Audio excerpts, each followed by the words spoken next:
We're going. I like the aggression. Dude, let me drop the green car. You can go tell all those guys up there they can suck it. What we're about to do is not a good idea. All good. What is he doing? You've got to be kidding me. Half the pack is flying apart. They're so nice to see at the line. Oh, pack of cars come piling in as well. Jump. Come in the line. Hello. Come back, caught him. That was incredible. Dude, nobody better. Nobody. Hell yeah, guys. Hello there. Welcome to NWP on Danny B Talks. I'm Danny B, joined alongside my co-host, as always, Jarrett, switching us around every which way he can. We got Jarrett as the producer of the show and also one of the co-hosts. And, of course, we got Eric Estep, the infamous Eric Estep. How you guys doing tonight?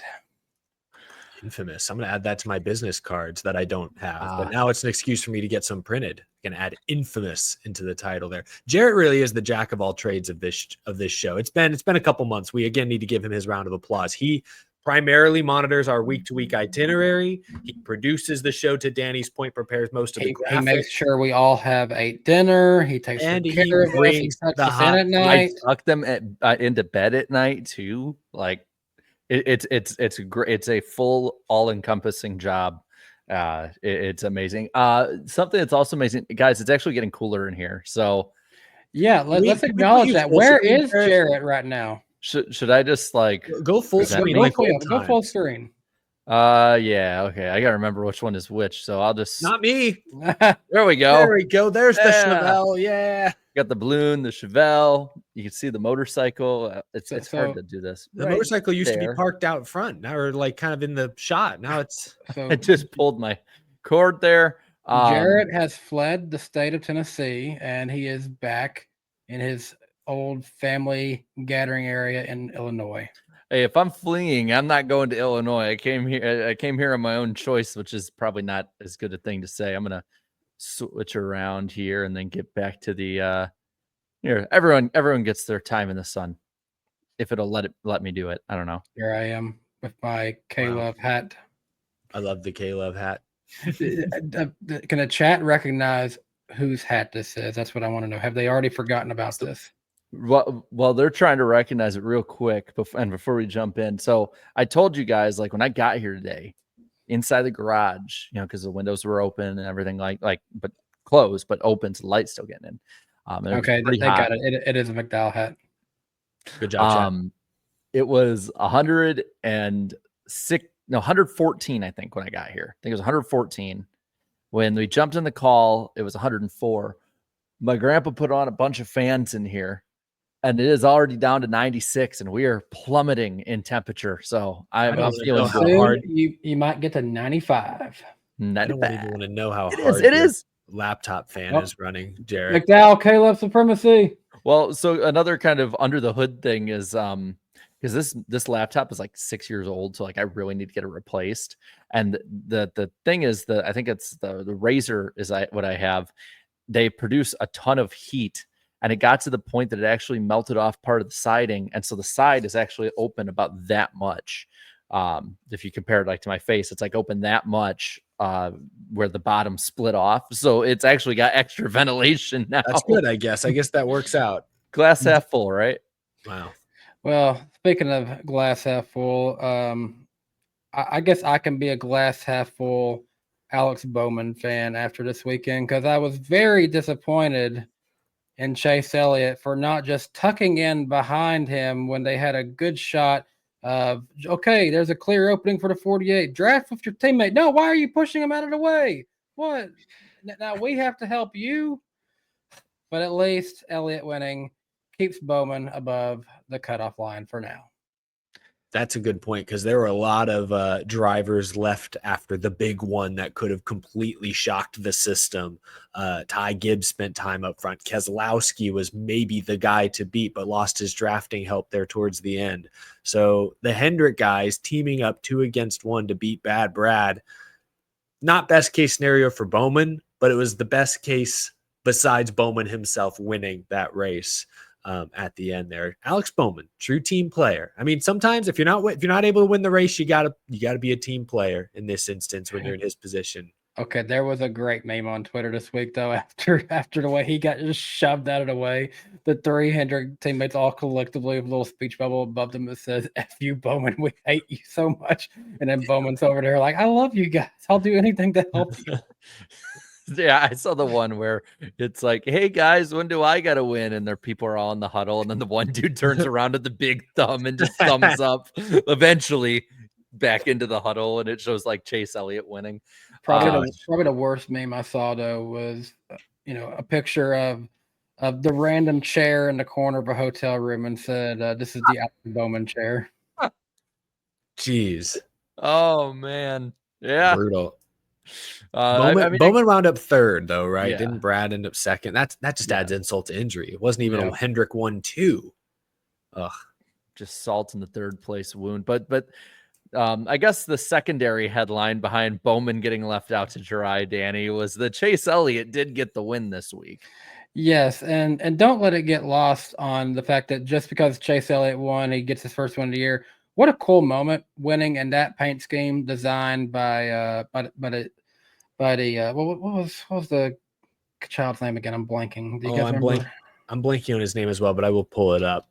But it was cool that he was there in person to like celebrate and see it. Yeah, it's a really cool thing that Chase has been doing for years now, and for them to finally get that paint scheme in the victory lane. Yeah. Oh, I think people are saying it might be a girl. Actually, I think shows how well TNT covered it beforehand.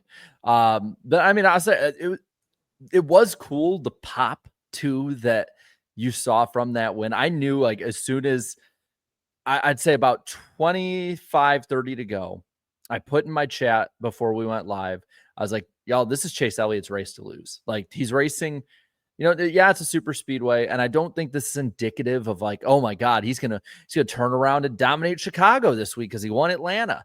But the aggression that he showed. Raylan or Braylon, that's what they're saying in the chat. Raylan Mills, I believe. But yeah, the aggression that Chase showed, the moves he made, some of the just I don't give an F energy that he had that he normally doesn't, like that felt like a there goes the mic again.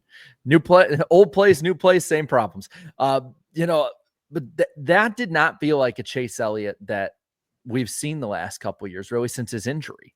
That looked like the Chase Elliott that I remember watching in 2022, 2021, and on back where, Chase has an edge to him. Like a lot of people will, just talk about him having a Raisin Brand personality in their opinion. And they're just like, oh, he's boring. He's just the same driver. He's just any other driver be like, I'm like, no, like you watch Chase Elliott after a while, like the guy has an edge to him and the guy has a chip on his shoulder. And when he allows it to come out in his driving, it's really fun to watch. You may have said it when I was looking for the name, but like the 2019 Roval race, I believe, where he put in the tire barrier, came back to win, hit the "Are you not entertained?" pose on the front straightaway. Like, yeah, when Chase is peak Chase, there's some energy, there's a vibe there, and while he's been shut out from victory lane for over a year, he has still been very consistent lately. He's still very much a playoff contender. I think even without this win was going to make the playoffs, had a shot at least getting to the round of 8. I think we would all agree. Now, you never know. Sky's the limit. But winning that race in front of his home fans, and he's won Atlanta before. This wasn't his first win at Atlanta, but the way he got it done, last lap pass, attrition race, playoff pressure looming. Last time he won at Atlanta, I think he won multiple races that year, so it wasn't as special. 22, right? Yes. So I don't remember him winning in 22 for some reason. That was the one with LaJoy. Yes, where LaJoy. Yes. Okay. Yep. Now I remember. Yep. See, I remember that one too because I'd put money on LaJoy. That was back when he was still underdog at the betters, and I was like, Chase Elliott just passed my $10,000 jackpot. Screw this guy. He shouldn't have left the top open. Got to cover the top. Yeah. But I mean, either way, I mean, this one did. I mean, it did have that crazy vibe. I mean, like outside of Chase's win at Atlanta, don't think we've had the most popular driver win their hometown race since like what, Dale Jr.'s 2000 All-Star race. Like, Shoot, I guess. Yeah. because I don't count when he won the showdown. Like, oh, big whoop. You're in the showdown. Like, you're Dale Jr. You shouldn't be there. Right. You know, Chase winning at Atlanta, like that's something that is unique. You don't see that kind of thing. And with the race itself, too, of how it went about and how the energy of that race was as it went. I would say also, I know it was Xfinity. Suarez winning Mexico had that same energy a few weeks ago. Yeah. You're right. Aside from, like, we don't typically get that kind of a pop, like you said, from the crowd. So it was cool. It was a good visual, and good that Chase Elliott earned that win. 2 against 1. Hendrick was able to outplay the RFK Ford. And now Elliott's officially locked into the playoffs. That narrative, at least for now, can sort of disappear. I think had Hocevar worked out at Michigan, or if Brad ever won Michigan, it would have that similar effect, but not to the same extent as the most popular driver winning at their home track. Yeah, exactly. And I saw some people that were like, there's a lot of live posts on Reddit, and they'll like go for, a few hours after the race as people talk about it. And apparently the chat died down. And then there were other people, and they were putting stuff on Twitter too, that apparently like they went like buck wild partying all night long after that in Dawsonville, like with like Chase. I mean, like I wanted, this is like when I talked about, like, people thought I was complaining about Chase being too private and that he doesn't have a right to be. And when I talked about not seeing much, this is why I want to see more of Chase. Like, I'm genuinely intrigued how this guy acts when he just has the I don't give a fuck attitude. I'm genuinely intrigued by Chase Elliott, and I never thought I'd say that. Yeah. Something I thought was funny. We had a few storms in the area, and that kind of impacted some of the racing over the weekend. But I had a thought come to me, and I'm sure majority of people who live in Dawsonville are NASCAR fans. They're Chase Elliott fans. But just like any other town, there's going to be some people in the town who may just happen to live there. They've come there for whatever reason. Work might have brought them there for some reason. They may not care about NASCAR. They may not even follow it. And all of a sudden, it's 11-something p.m. at night after a stormy day, and you start hearing that siren going off in the middle of the night. Somebody went to their basement, though. That's all I got to say. Siren? Yeah, the siren going off at 11:30 p.m., and you don't know what's happening. Head to the basement. I put a funny tweet out there, and then most people was like, well, like most everyone would know about it. It's like, well, you'd be surprised. There's a guy I follow on Twitter, Ham Dog. He's a Georgia Bulldog fan, but I think he said he lives in Dawsonville and pays more attention to Georgia Bulldogs than he does NASCAR. So it was kind of that told him that Chase Elliott had won. Well, and we talked about Bowman and Elliott. We talked about the Hendrick side of this thing, but this had to. I mean, second place cannot taste as bad as it had for Brad. I mean, that was just that race was as amazing as Chase's moves were. Brad Keselowski put on, in my opinion, a masterclass of side drafting and blocking during the finish of that race against superior tires against him. It looked vintage Brad. He looked really good. And it's a shame that's going to go down in the books as yet another second place finish. Yeah. If he hadn't lost his drafting help, like Chris Buescher and Ryan Preece had some damage, but at one point they were all in the top 5 with him. And it felt like, okay, like Buescher and Brad at one point formed a mini blockade up front. But that's what makes New Atlanta so damn good, is unlike Daytona and Talladega, where you can form a blockade, you can't do that at Atlanta. The handling is too sketchy. Guys behind Buescher had tires that were able to get up there, mix it up, shake things up, and that ultimately shuffled Buescher and Preece out. And once it was Brad on an island, as good as he is, man, it's tough to beat. 2 Hendrick cars. Let's say those aren't teammates behind him. If he ends up with Justin Haley and Ty Gibbs on his rear bumper, maybe he hangs on or gets a chance to slingshot back to the lead. But because it was 2 Hendrick Chevys, just worst case scenario after losing his drafting help. But I agree with you, Jarrett, that for much of the evening was like vintage late 2010s Penske Brad Keselowski. At one point, I think he even came over the radio to complain about Logano throwing a late block. It was classic Brad. It was everything about it. Well, having Dale Jr. in the booth too. At one point, how he was commenting about it. It was like that proud dad that's talking about his son, like just doing the same thing he was doing. Because like that's who he learned. That's who Brad learned a lot of this stuff from, right? And then having Junior up there saying like this is why he's doing each one of these things. It was a really interesting dynamic of like broadcaster driver, and you usually get that with like younger drivers or like when you have Jeff Gordon in the booth and it was just every Hendrick driver he was talking about like that. But man, like you don't usually get that for a veteran driver who a lot of people gotta keep hitting this damn mic. A lot of people have been whack. Let's play whack. I'm not even going to finish what I was about to say. But yeah, I think I know what you're going to say. I think you do too. I don't think you should say it. Everyone gets one, Peter. But you don't usually get that from somebody like Brad that's in that position and been in the sport as long as he's been. It's like the race, all in all, and we'll talk probably more about all the other stuff in the broadcast, everything like that. It definitely was unique, and I think that's like a lot of the charm that people had with this race too. Yep. It was also unique seeing 23 cars pile into turn 3 just past the stage 2 break. And it was right after a smaller crash, but it was a decent sized crash. And then that's when everyone knew their brackets were done.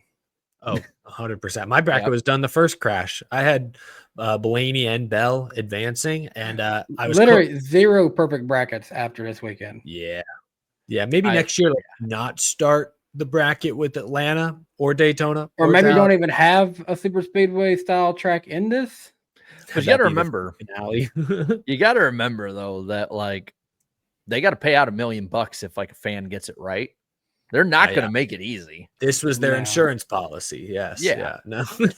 Well, and make it impossible. I don't know if you guys have seen the forecast for Chicago this week, but if it wasn't Atlanta that was going to get him, it was going to be Chicago.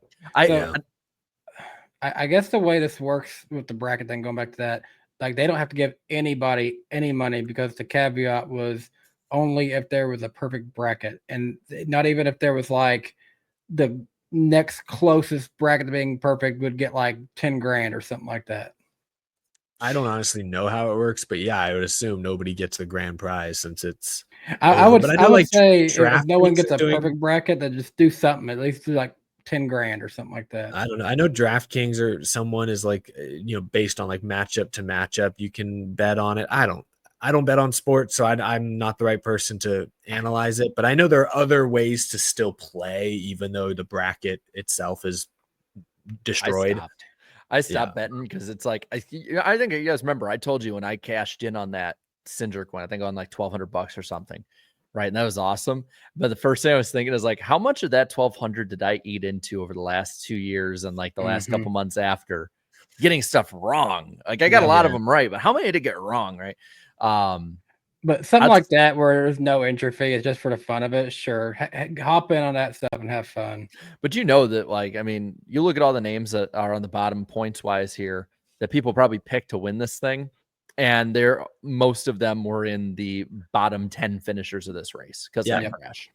Between the first wreck and then, of course, the big one, all 4 Penske cars, including Josh Berry, were taken out of the race. I mean, they're your 4 favorites right there. They qualified 1 through 4. I think half of Joe Gibbs Racing was knocked out by that point. Half of Hendrick Motorsports was knocked out by that point. William Byron, 2-time defending Daytona 500 winner, knocked out at that point. It was wide open. But I do think that's also why it stings all the more for Keselowski to lose, because all 3 Roush cars made it through. So a little damage on the 60, but like they all made it through and they weren't able to win the race. But that was huge. That was huge wreck. That wreck, what it did, like it not only changed the race, but like at that moment, you knew, like, as if you're a Brad Keselowski fan, like this is the opportunity. You got a ton of the great competition all wiped out in either 1 or 2 wrecks, depending on who you seen as your biggest competition.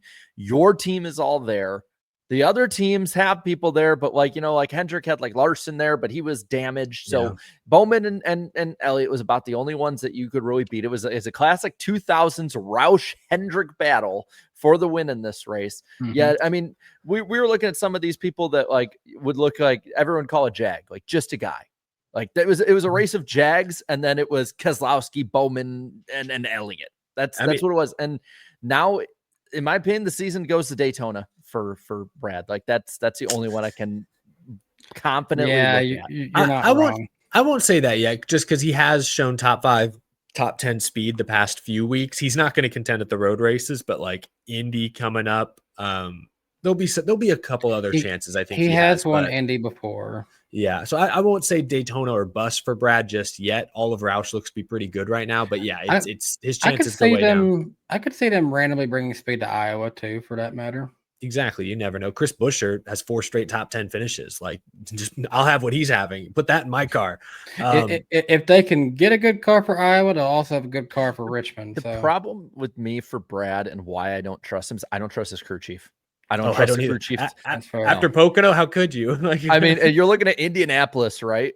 That's a strategy race, and you're having to go. He was the 33rd, I think, ranked crew chief in NASCAR right now. Like, no, thank you. Wait, did somebody put out crew chief rankings? I think there was some. I don't know like how accurate there, but it's like I think it was average finish of over like the last X amount of races. Oh, Boland's would be low because he had a couple years with Harrison Burton as well. So that's. But look at the 21 before and after. Yeah, fair enough. Look at the 6 before. I mean, wasn't he with the 2 with Cindric too in his bad year? He was. I don't remember. It might have been one of the better years because Cindric's like rookie year technically was probably his best year. If you look back at it, I don't remember who he was with. Common denominator that's really, really denominating.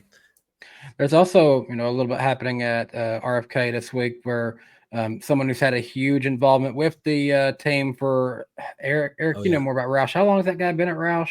I knew it had been a while. I think I read 15 years. Steve Newmark had been. I don't know if he was president the whole time, but now he's gone. He's following Bill Belichick to University of North Carolina. Yeah, so that's an interesting behind the scenes business turnover. I saw that it's UNC, and I was like, he's going to UNC. I was like, "Oh, UNC! This is how still got it. I still got it with college sports." Bill Belichick be like, "Well, I mean, have you seen his girlfriend? Yeah, Unc still got it. Unc still got it. Speaking of a lot of money. Speaking of still getting it, there's only 16 drivers who still got it in the in-season challenge, and I just wanted to give y'all some names, some matchups that maybe we for sure didn't see coming. And it's crazy the names of who could possibly win this thing still. You will have Ty Dillon going up against Brad Keselowski. You will have Ty. That's a juggernaut, man. He upset the number 1 seed. This is a Cinderella juggernaut, bitch. Okay, they're going to Chicago Straight Course though. So it's Ty Dillon, man. Hey, Ty Dillon could beat Brad there. Yeah. The 17th finished second last year. That's all I'll say. You got Alex Bowman, defending winner of Chicago, going up against Bubba Wallace, not really known for his road course racing. They were pissed at each other at the end of Chicago last year. Remember that? Mm-hmm. Little rivalry, little one year to the next. True. You got John Hunter Nemechek going up against Chase Elliott. That's rough, buddy. Yeah, it'll be a tough one for John Hunter. I like this one. Eric Jones versus Ricky Stenhouse Jr. Neither are good road racers, so that could be. I'd take Jones in that matchup. I take Jones in the power of friendship. And then over on the other side, we got Noah Gragson versus Ryan Preece. That's a fun one. Over under 3.5 times in the tire barriers for Gregson this weekend. Yeah, he's basically took out a second mortgage living in the barriers. Thing, man. If it rains, over. And it's looking like rain could happen. So this is where things get interesting. Carson Hocevar versus Tyler Reddick. You naturally want to think Reddick, but Reddick seems to have an off year a little bit. That team's off. A little off, yeah. Hocevar, shout out to him. Got damage in the big one and still finished 10th. I mean, you got to remember Mexico, though, with Reddick. Like, he was just gone. And Hocevar would have beat him if it wasn't for just having a freaking meltdown at the end of the race. I'm going to save this one because I feel like this is the best matchup of the weekend. Zane Smith versus Chris Buescher. That's could be an interesting one, but Chris Buescher did get second here a year ago. But this last one could be the best one. One driver has had the best average finish at the Chicago Street Course in 2 races. The other one is usually known for road course racing, but hasn't done particularly well at this one. AJ Allmendinger versus Ty Gibbs. Yeah, that's actually a really good matchup for a road course. Yeah, And I could go either way. But Ty Gibbs, actually, believe it or not, has the best average finish of any driver at the Chicago Street Course with 6.0. Yeah, I think he might be the only driver with 2 top 10s. And both years, I look at the average finish stats for Chicago, and I know we'll talk Chicago at the end of the show, so I'm getting ahead of myself, but it's so hard to judge those because both years, the strategy was completely upended by the race suddenly being shortened due to darkness. Yep. Like Alex Bowman and SVG, the 2 winners at Chicago Street Course, their average finish at the street course is 19.5 and 20.5. Well, like 2 years ago, Justin Haley, love him. He had no business finishing second in that race. He just got up there because the strategy was flipped by the weather. So, yeah, it's hard to put too much stock in the average finish. But yes, Ty Gibbs has been fast. Yeah, the intriguing part for me about Ty Gibbs is the top of the box now. Like, yes. Again, if we're looking at the bad side with Brad, like the good side with Ty is there's some real experience that's been put up at the top of that box that I think is going to make an immediate impact, at least in confidence in the top of the box from the driver. 100%. Back-to-back road course races, which Ty's already good at, plus weather threatening at least the first one. I want Chris Gabehart in my ear calling strategy. Like that is an advantage, no doubt. Yeah. And, if we're looking at that matchup, Ty was really damn fast at Mexico too. And it just didn't work out. It was just bad luck more than anything else. People gave me grief today for putting Ty Gibbs in my top 10 weekly power rankings. This is why, because he's been on a decent roll lately and he's got 2 great tracks coming up and he's got the best crew chief now in his ear. Like that's why I'm feeling Ty Gibbs right now. The entire organization, from what it sounded like, is putting their concerted effort into making sure the 54 gets in. Yep. It'll be interesting. Put up or shut up. Next 8 races. All right. Moving on from that. What do we mean by Atlanta comes through again? What it was really fucking good. That? Okay, just being a good race. Okay. It was a good race, man. I'm running 4 hours of sleep, so I'm sorry. My filter is not as good. A little delirious. No, you're good. And is the engine on behind you? Are there fumes in that garage, Jarrett? Do we need to worry about your safety? We're at 91, man. We might be below 90 by the end of the cup segment. And then you can hang the banner. Yeah. You said it, not me. Wink. But yeah, Atlanta, as much as it was controversial to make this change a couple years ago, this is now, 2, 3, 4, 5. We've completed a 4th year with this configuration. Can you guys believe that? 4 years. Yeah. Wow. 8 this races. Configuration. And I hate to say it, it's the best drafting racetrack that this car goes to. That's the easy one. The big question that I saw a lot of people putting out there, is it the best track right now in the Cup Series? My argument for that is I think it is unequivocally the most exciting edge of your seat, hold your breath track on the schedule. Is it the best all-around racetrack? I would still look at Darlington or Homestead or maybe Kansas. You got to remember the next gen. Yeah, exactly. That's what I'm saying is like, I still feel those racetracks are the best demonstrators of driver skill, man and machine. I would still maybe point to those intermediates, but Atlanta, you can't deny it. Atlanta is thrilling start to finish right now, unlike any other track. Eric, have you made it to Atlanta since it's been changed yet? I've never been to Atlanta. I don't think either of us have outside of you, Danny. Yeah. Wow. It's always been like a weird hole on my schedule, but at this point, I got to pull whatever strings. We might have to make that work next spring to go, because I haven't been in a couple of years now. Yeah, I'd love to. I feel like I have to at this point. It's too good. Even before the big wreck, it's been this way for a couple of years now. I'll say this: I think it got better after the big wreck. Like the aggression was higher, the runs. So like a lot of people wasn't as much traffic to deal with. You didn't have the Penske guys leading the whole time, which may have been the case otherwise. A lot of people have talked about talked about the Clash, All-Star Race, all of that. North Wilkesboro needs a date and all that stuff. And what's the opening? And a lot of time people bring up Atlanta, and I kind of scoff it off like, nah, because I don't know how it'd be really with like a small pack. We haven't seen it yet. Like, honestly, I thought the race was better. It gave me some of the old school Pepsi 400 vibes in the runs, in how spread out it was, and the fact that like you'd see guys go in the corner because of how much more worn out the track is starting to get.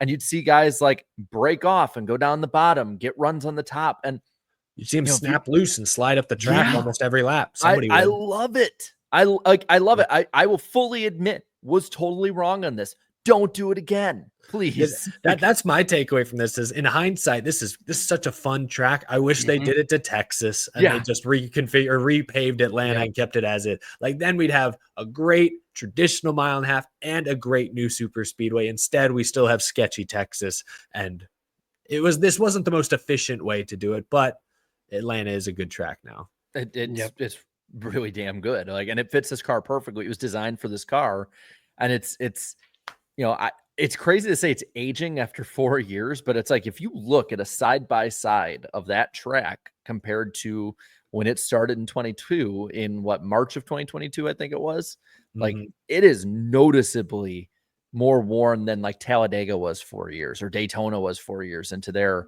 repaves. The drivers were starting to say, and they've said this now for a year or two, but they keep saying, hey, give it a few more years and you're going to see it.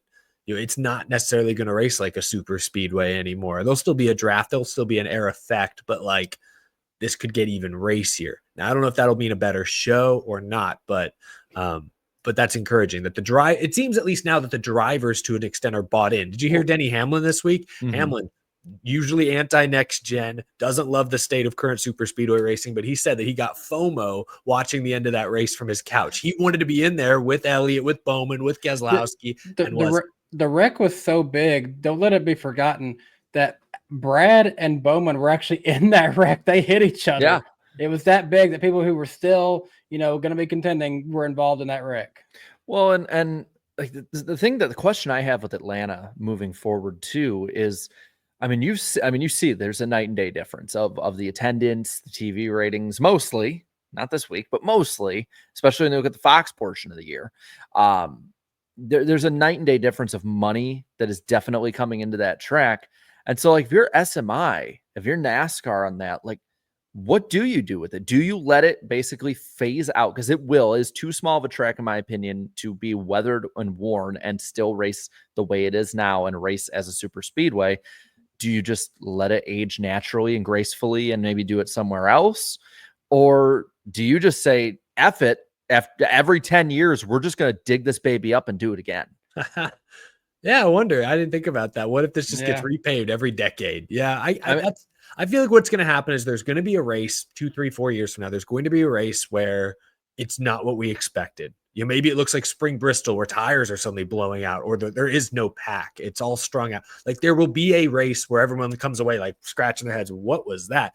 And that will be the okay, got to do something, got to pull a trigger, change the aero package, repave the track. But I think it's going to take a weird race for that to finally happen. If it ever gets to a point where the surface is going away so much that we just don't have, the ability to draft like we do now, and it just becomes more like a normal track because of the banking, I feel like we'll see a lot of guys play the game of making those runs up on the high side and coming off of the momentum, and guys who, can figure out better on the bottom. And even then, we kind of saw that in this one. I would notice Bowman would be a lot more comfortable on the bottom compared to some guys up on the top. There'd be some guys who just prefer running the top lane. So we're already starting to see some glimpses of people realizing, hey, I can make a better run in this part of the track as opposed to that part of the track.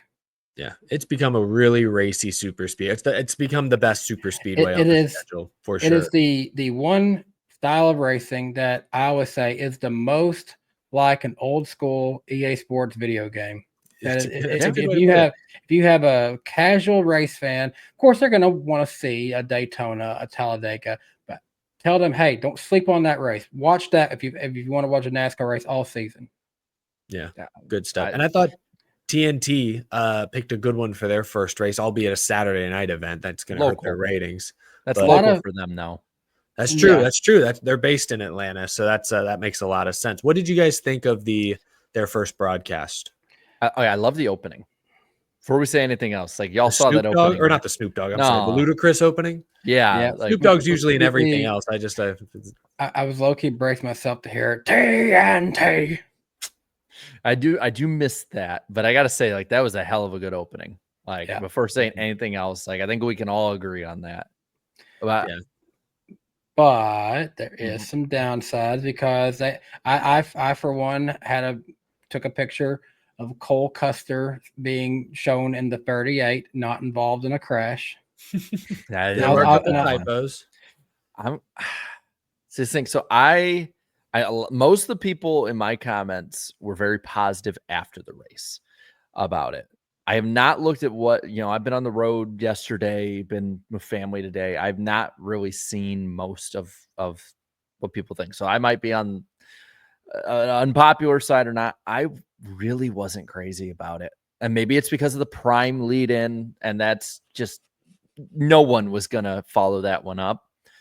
But it was not the personnel that was the problem. I'll say that. Like the booth was fine. Well, no, because that's the Pits were exact same fine. as Prime. So Yeah, the pits were fine. I thought that the pre and post race host, and all three of them did just fine. They did really good.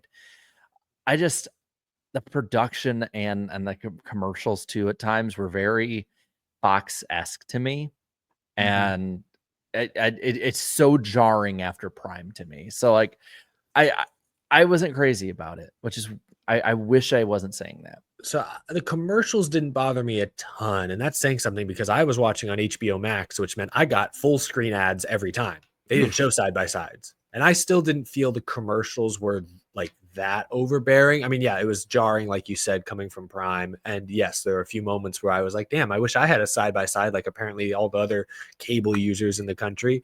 But that wasn't my big takeaway. My two complaints, if they are even complaints, they're very minor. One on my end. The ambient noise of like the car engines and stuff sounded a little like muffled or out of tune. At least at the end when Chase wins, you could hear the crowd, you could hear them cheering. Like that was good, but I just felt like maybe there's something with their audio settings. Didn't love, minor thing. But the real way TNT fell short of Prime and even to some degree Fox is they did not capture the scale of the event like Prime did. Prime, it was easy to hit a giant stage. They usually placed it in a populated area close to the fans, in front of the cars, drivers coming and going. It felt very real on the ground, firsthand reporting, conversation, made it feel like a big event, very college game day. Fox, for all their faults, would put Chris Myers and Boyer and Harvick on the grid most weeks, standing right there in front of the field, in front of the pole position car, people shuffling about, mingling about. The pre and post race / studio shows, correct me if I'm wrong, it was mostly Shannon Spake, McMurray, and Kligerman like in an office somewhere is what it looked like, or in a booth somewhere. And it just sort of felt that that due to lightning though and stuff too, at least at first. Okay, then let's watch for it this weekend. Maybe you're right. Maybe there was weather complications. There might be weather this weekend that's a complicator of it. But that was my only complaint. Like it's not a huge thing, but it's more a point to where Prime went above and beyond, and TNT clearly cut corners in this instance. So that was my only other real complaint. If this was Prime this weekend, I'm like, let's just go all out. Let's have them set up inside a deep dish pizza joint, having the pre-race show. Let's just get into it. But I think one of the other things too is I wasn't crazy about a lot of the camera shots, direction of it too. Like especially if you like the finish, like I don't know why it felt like kind of like a pre-CW Xfinity race, truck race kind of finish where it's like Adam Alexander is calling his heart out. Right. I think did a great job at the finish. And then they like take this like wide shot of the pack crossing the line, like going like it was like lap 54 or something. I don't know. Maybe it's a nitpick, maybe, or whatnot. Something to me was just a little off with it. And my thing is like each of these providers this year, their first race has been their best one. Daytona 500, Fox generally has been the best one. Prime 600, I thought was phenomenal. And I think the Atlanta race will be the best one for TNT. And so I'm kind of worried, like, what's the fall off going to be for TNT? If people are kind of like, oh, it's kind of good, a little lukewarm, it's mostly positive for now. Like, what's that kind of fall off after 5 weeks going to be? I'll say this about TNT. While this was their home race, you're right. They have bigger events coming. Chicago is usually a bigger event now than Atlanta. And Indy, Brickyard 400, while it may not have the atmosphere of the Indy 500, it's still a big event, draws in the casual viewer. So let's see if they throw, like I mentioned, them cutting some corners here and there. They may not cut those same corners for their 1 or 2 marquee events here in a few weeks, but we'll have to wait and see. I completely forgot about this. Dirty Death pointed out, said, I enjoyed the alt cast. It was like watching the race of Larry Mack and Jeff Burton in your living room. Yeah, the little bit I flipped over for a few minutes and watched it, and then they did a little cut in on the main broadcast. I saw they had Chipper Jones in there at one point. I think I don't know who else, what other guests they had. It was a little jarring to see that on like cable television. I don't know, like it felt kind of like YouTube-y, like, but it was kind of cool. Like I actually kind of enjoyed that. Like they're saying, it felt very casual, conversational. I might give it a little more of a watch this next week because it'll be easier to follow the individual matchups in the tournament. I didn't even really bother at Atlanta because, like, how on earth were you going to keep track of all those head-to-heads in a pack race, especially after the big one? I just sort of said, I'll save that for Chicago. Yeah. Yeah. That's about it, really. About to say, I'm like, okay. That's about all we can say from Echo Park Speedway. You want to talk playoffs for just a moment or do a quick cut line update? Playoffs? We're talking playoffs? There's only 7 or 8 weeks to go. Yep, we're talking playoffs. Chris Buescher is sitting okay, plus 52. Alex Bowman, after his third place finish, he is good, plus 39. And then Bubba Wallace is relieved that no one new one. He's plus 23. And Ryan Preece is now 17th, the last one, the first one out, minus 23. And Eric Jones is sitting 18th, minus 49. If you didn't hear your name called, you're either too good that you're not in trouble or you're screwed, buddy. Hey, man, I mean, Eric Jones clawing his way up there. He's got to win. He's not going to point his way in, but that's impressive after how terrible. I mean, he was like 30th in points 9 races into the season. Mm-hmm. And I'm trying to see, didn't he got, it was a DQ, right, earlier this year that cost him probably like 20 points? Something like that. Sounds right. I mean, it seems like something always happens to that Martinsville team. He failed to meet minimum weight. Looks like he probably was lost about 15 points as a result. Also made a real difference there in that graphic. He would have been about 11 behind Preece. Yeah. So no, to your point, Eric Jones, he hasn't had the same flashes as Nemechek, who like just had a couple of top 10s in a row. But of the 2 legacy guys, he just continues to be the steadiest and most reliable. So that is pretty impressive. But you're right, Danny. I mean, they are going to need to win. I think even Bubba Wallace is probably in must-win mode. It's hard because like he could point his way in, and all he has to do maybe is pass Bowman or maybe catch Buescher. But I think those are tall tasks. The remaining schedule, Chicago Street Race could still be a wild card. It's a lot of people would love to see SVG. If you're above the cutoff line, you'd love to see an SVG win that. Same with Sonoma. But if Michael McDowell wins that, then that pushes someone out. Dover, maybe less likely for a wild card. Could have seen crazier things happen. Indianapolis Motor Speedway, I'm not banking on a wild card winner for that one, but you never know. Iowa, Richmond, probably not much different. We're going to see Austin Dillon. Well, yeah, what am I talking about? Forgot about that. Maybe he'll bring his random speed out again. And Watkins Glen, of course, that's another one. They're praying SVG just wins all the road courses and doesn't give them much to worry about. And then we get to Daytona. So one of the things, I didn't put him on because he doesn't need to be on this right now, but plus 128 with Tyler Reddick 13th. I think he's safe, right? But yeah, I will say, I think Buescher and that 17 team are head and shoulders above him. Now they're 76 points back, But again, you keep moving that line up more and more, and he keeps falling more and more because that's what Reddick has been doing for the most part. They're just been mediocre. It's like, I wouldn't be surprised if we see him, at least his name on that graphic before the end of the regular season. And that's even without it being 3 extra winners to get his name on that graphic, which, he's plus 128 seems great and all, but there's some big chunks that can get taken out just by new winners. I feel good about on that graphic, and I know he's not on there. I actually do think Reddick has a good chance of winning a race in these final 8. I think Buescher, they've shown a ton of speed. I think those 2 will probably win races. I think I'd said in a video a few weeks ago, out of Buescher, Bowman, Wallace, 2 of them are probably going to make it. 1 is probably going to miss. Take your pick at this point, because I don't think Bowman or Bubba have shown consistent winning speed. Bowman's a better road racer, so that could play to his favor here soon, but I don't know.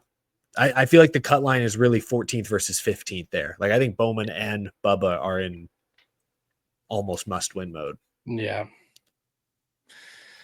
But I think about covers it with the Cup side. We still got the other 2 races to talk about. We got 2 different tracks this weekend, so we'll get to that in a bit.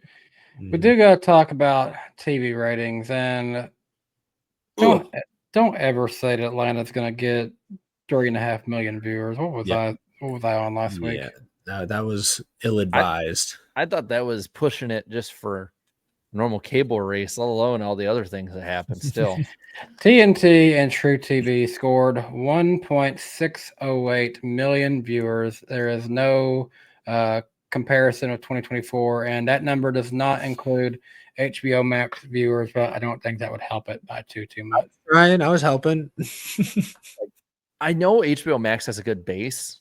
It's probably not. It can't have been more than like 100,000 maybe. But yeah, that's what I'm saying. It's like this. I get there was some delays in it and all, but like it genuinely surprises me that this is the lowest watched scheduled NASCAR race since at least the mid 90s. It's lower than the Bristol night race has been. Like, that's nuts. I genuinely, it blew my mind. It was that low. And this is why we don't have Saturday night races outside of like Daytona.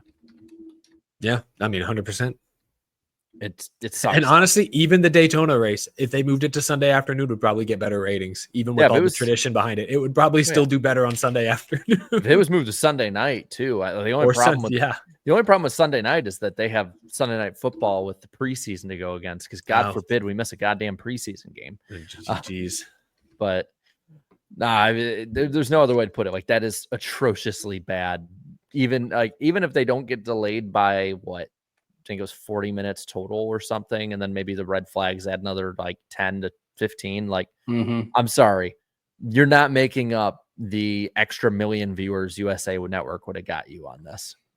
Yeah, well, I do think TNT put less work into their promotion than Prime did. I know there's some TNT ads over the NBA playoffs, but those ended almost a month ago. Like, there wasn't the immediate lead up that Prime seemed to really embrace. But I mean, Prime had documentary, like the Earnhardt documentary coming out a week before the 600 was excellent timing. I think genius marketing. I'm gonna be honest, like they put those out in the NBA playoffs, and they put a few others, some other places on like Turner own broadcasts, but it really felt like, especially the social media side, like for months I kept seeing, Junior and Letarte in that damn car at Charlotte talking about Prime, right?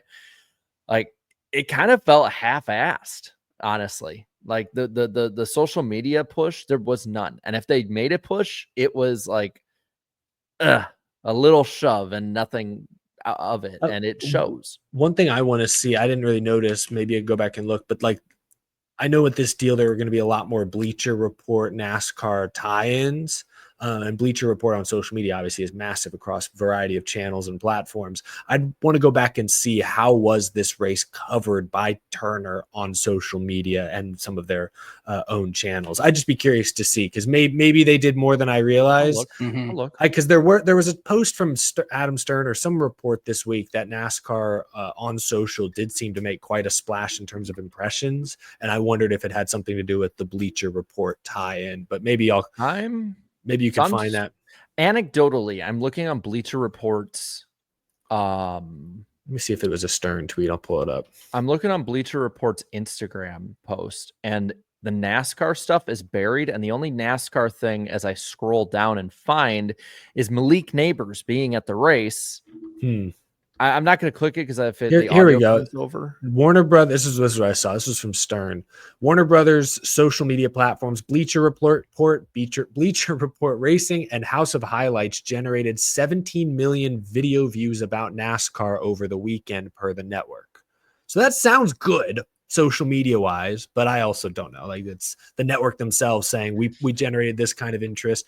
I don't know if you can trust those numbers fully, but still, it sounds good.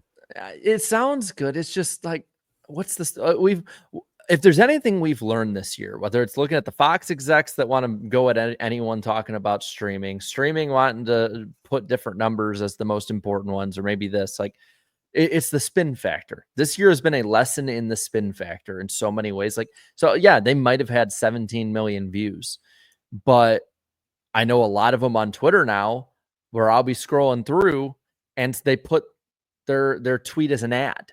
So it automatically plays that video. And what Twitter does is it doesn't count like concurrent viewers or any of that. It just counts views. As soon as it starts up, it's a view.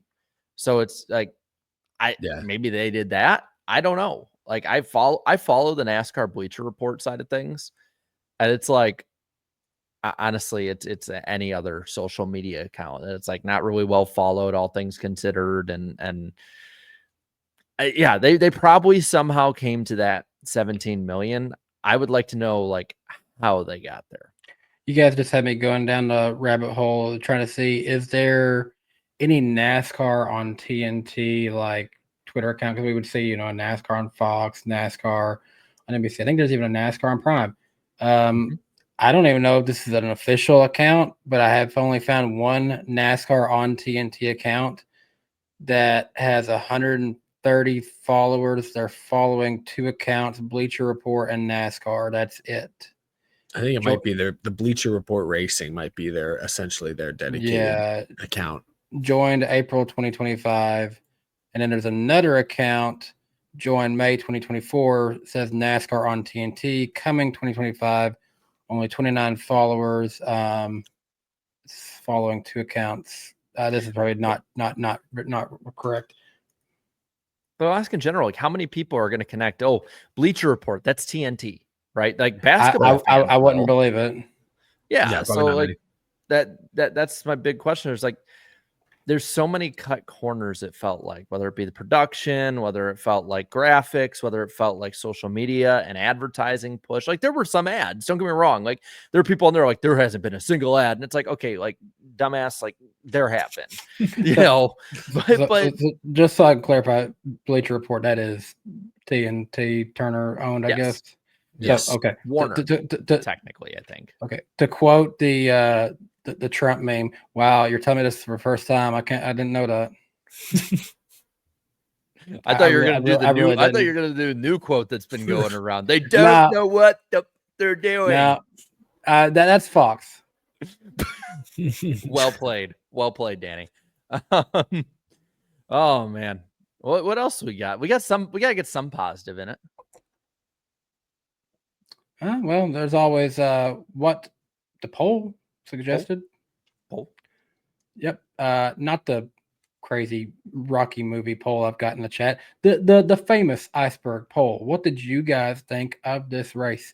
13,000 people voted on the race at Echo Park Speedway in Atlanta.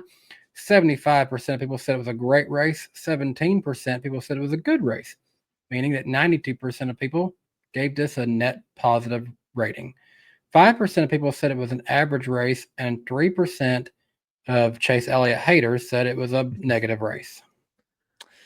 Yeah, so to kind of go a little more in depth here, this race ties the Coke 600 for most positive, though there were more great votes on this one. So race of the year, possibly. I personally thought it was a good race, maybe not race of the year, but people really, really loved it on that end, just this year in general. As for Atlanta races, this race is the second highest on the poll with 92% positive, only beat by last year's spring race. I'm shocked that was at 95%, just absolutely shocking. And, looking at the split with these Atlanta races. I mean, the majority of the Atlanta races that have been polled on here, the top 7 are on New Atlanta, and then only one of the remaining 4 is from New Atlanta.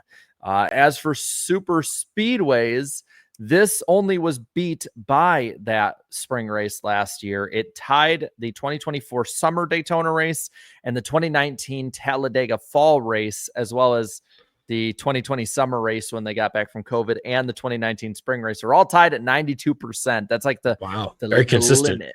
Yeah. But it's second out of 34 polled super speedway races. So generally, this was a very popular race for fans. Yes, it was. And speaking of popular races for fans, the Xfinity Series. Well, I was going to ask you if you wanted to guess some comments here and gutters and all. Oh, my bad. I will shut up. Well, I want to know first comment. Like positive, negative, or meme. I forgot. I'm getting ahead of myself. Who is it? Spencer. Oh, it's analytical. I'm gonna go neutral. Analytical. Wow. Like he's gonna be like studying. He's been talking about like what this win means for Elliott, stuff like that. It could be a meme though after the big wreck. Well, that was a bracket buster of a race on Saturday night. If you still have a perfect bracket after that race, somehow you the real MVP. Well, there is no MVP.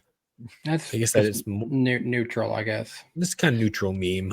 As for the comments here, Holden McMillan had the top voted one, who said, and he quoted Ty Dillon, not Ty Gibbs, Ty Dillon, saying, "To all the Denny fans out there, I just knocked out your favorite driver." Ty Dillon post-race quote of the night. You know what? Good for Ty Dillon actually having his moment, right? Yeah. And that was probably rehearsed for like a week or two, or probably the week that they knew like the matchup would be. Mm-hmm. But still, like, good for you, Ty Dillon. I'm happy for him. I like Ty leaning into it, and I like Danny like playing along and not being a good sport. Not pouting about it or something silly. Let's see. Brixid, I think it is, said Atlanta is the best track on the schedule. Carter said, really great super speedway race. I was watching Elliott's onboard for the last half of the race, and he pulled off some crazy moves. The drivers put on a show tonight. Matt says, if you didn't like that race, you don't like NASCAR, and you wouldn't like it even in the 2000s. I gotta say, super speedway race, I agree. Yeah. SBG says 16th for McLeod. Hang the banner. He was up in there all night after the wreck. Good for him. With the Pigeon Ford racing coaster car. I'm not even going to say hang the banner. That's just like actually really good. Like I'm not going to say it even in jest. Like that's actually a really good finish for him. He played it smart and wasn't involved in that big wreck, and he was there at the end. Kachiga says, amazing race the entire time, and W for my boy, William Clyde Elliott. And then Jordan says, as a Brad Keselowski fan, I hated it. Damn. Fair enough. Now, understandable. Have a good day. To the gutter comments. Hiosity says, I still prefer the old Atlanta race style, but the last few races here, I'm fully convinced this race had me on my feet for the last 40 laps. It was a beauty to watch. I would say race of the year up to this point. So very positive. Why is that gutter? I don't know. Wow. Unless only because he said I preferred the old style. That probably was it was. And if nobody read any further than that, that would be very on brand for the internet. It's like that's all I needed to say. That's it. Ghosty says all that for Mickey Mouse to win. What a joke. Okay, I see why that's in the gutter. Yep, that's not shocking to find that one there. And then Smokey76 says, anytime Elliott wins, NASCAR loses. Okay, yep, that's gutter. Yeah, not shocked at all. All right. And now I throw this away. Good stuff. Thanks for voting, everyone. Oh, yeah. Top voted one of the year. Oh, nice. Yeah. So. Okay, now, had Elliott just pushed Bowman, we could have saw a 48 sweep this weekend. Nick Sanchez gets his first win of his Xfinity Series career with Big Machine Racing. Good for him. Yeah.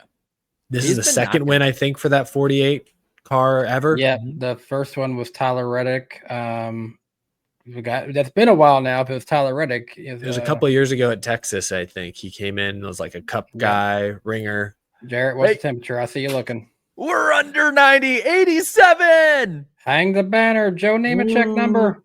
Woohoo! Is it bad? I thought of Connor Zilic first. That's who I actually thought of too. But I would say like Might the only 40, want to put some respect on Joe Nemechek. I know, honestly. In the 87, in the last couple of years, sure. Watch, he's gonna be random driver now. That's a hint. No, I'm kidding. No, but when it comes to Sanchez, like that team's been really chipping away, getting better as the year goes on. Like you've seen this team actually improve. You've seen the driver improve. And you know what? Some of the better ones got taken out, and that team was pretty damn good beforehand at Atlanta. So it's like I'm not surprised to see him go up there and get that win. Yeah.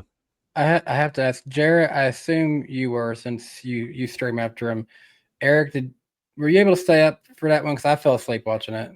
I did stay up and watch it. It's weird. I can't picture the finish at all. I remember Sanchez getting out of the car and being happy. I don't remember how it ended. I missed the very beginning, so I didn't even see it first live. What happened to Austin Hill? I know there was a wreck and some other drama.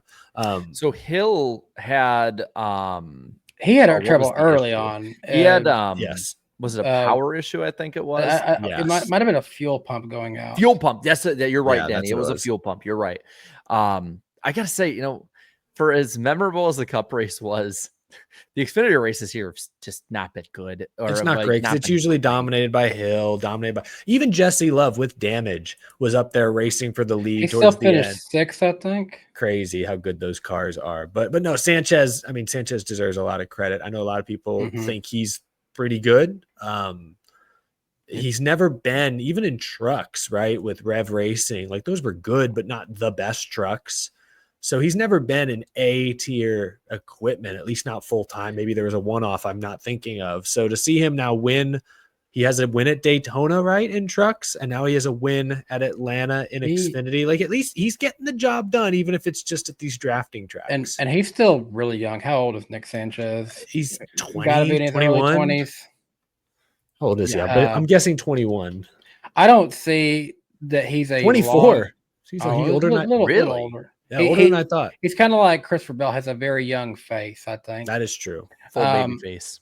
He is somebody that if we get in a situation where RCR promotes either Love or Hill to Cup and they have another opening for one of their cars, I would put him as a candidate to move over from Big Machine into an RCR, a little bit better car.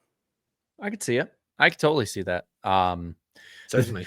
The funny part for me now is like, which one of those guys at RCR are they actually going to elevate? Is it going to be Hill or is it going to be Jesse Love at this point with like the progression he's had?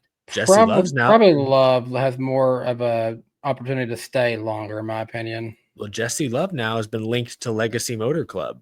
So he may not have a path at RCR. Well, Jesse Love did start off in TRD. So yes.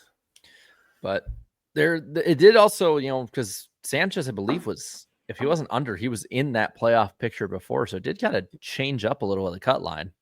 Oh, yeah. Oh, my God. Yeah. Oh, Sheldon Creed. Can I take a small victory lap? And maybe this is a premature, and I hate to use the word celebration, but at the beginning of this year, it wasn't on this show. It was on a different show. I said that I'm out on Sheldon Creed. I no longer consider him one of the top 5, top 6 prospects in the lower ranks. Like he's fine, but like I'm tired of people telling me how good Sheldon Creed is.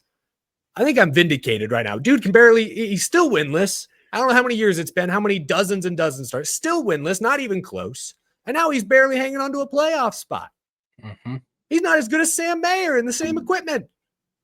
I think I'm vindicated that Sheldon Creed, fine driver. There's some talent there, no doubt. He's a wheelman. I love seeing him do off-road stuff, but he's not a top. He's never going to be a legit Cup Series contender. Let's stop the narrative that Sheldon Creed is a top prospect. He's not. I was right. That's all I wanted to say.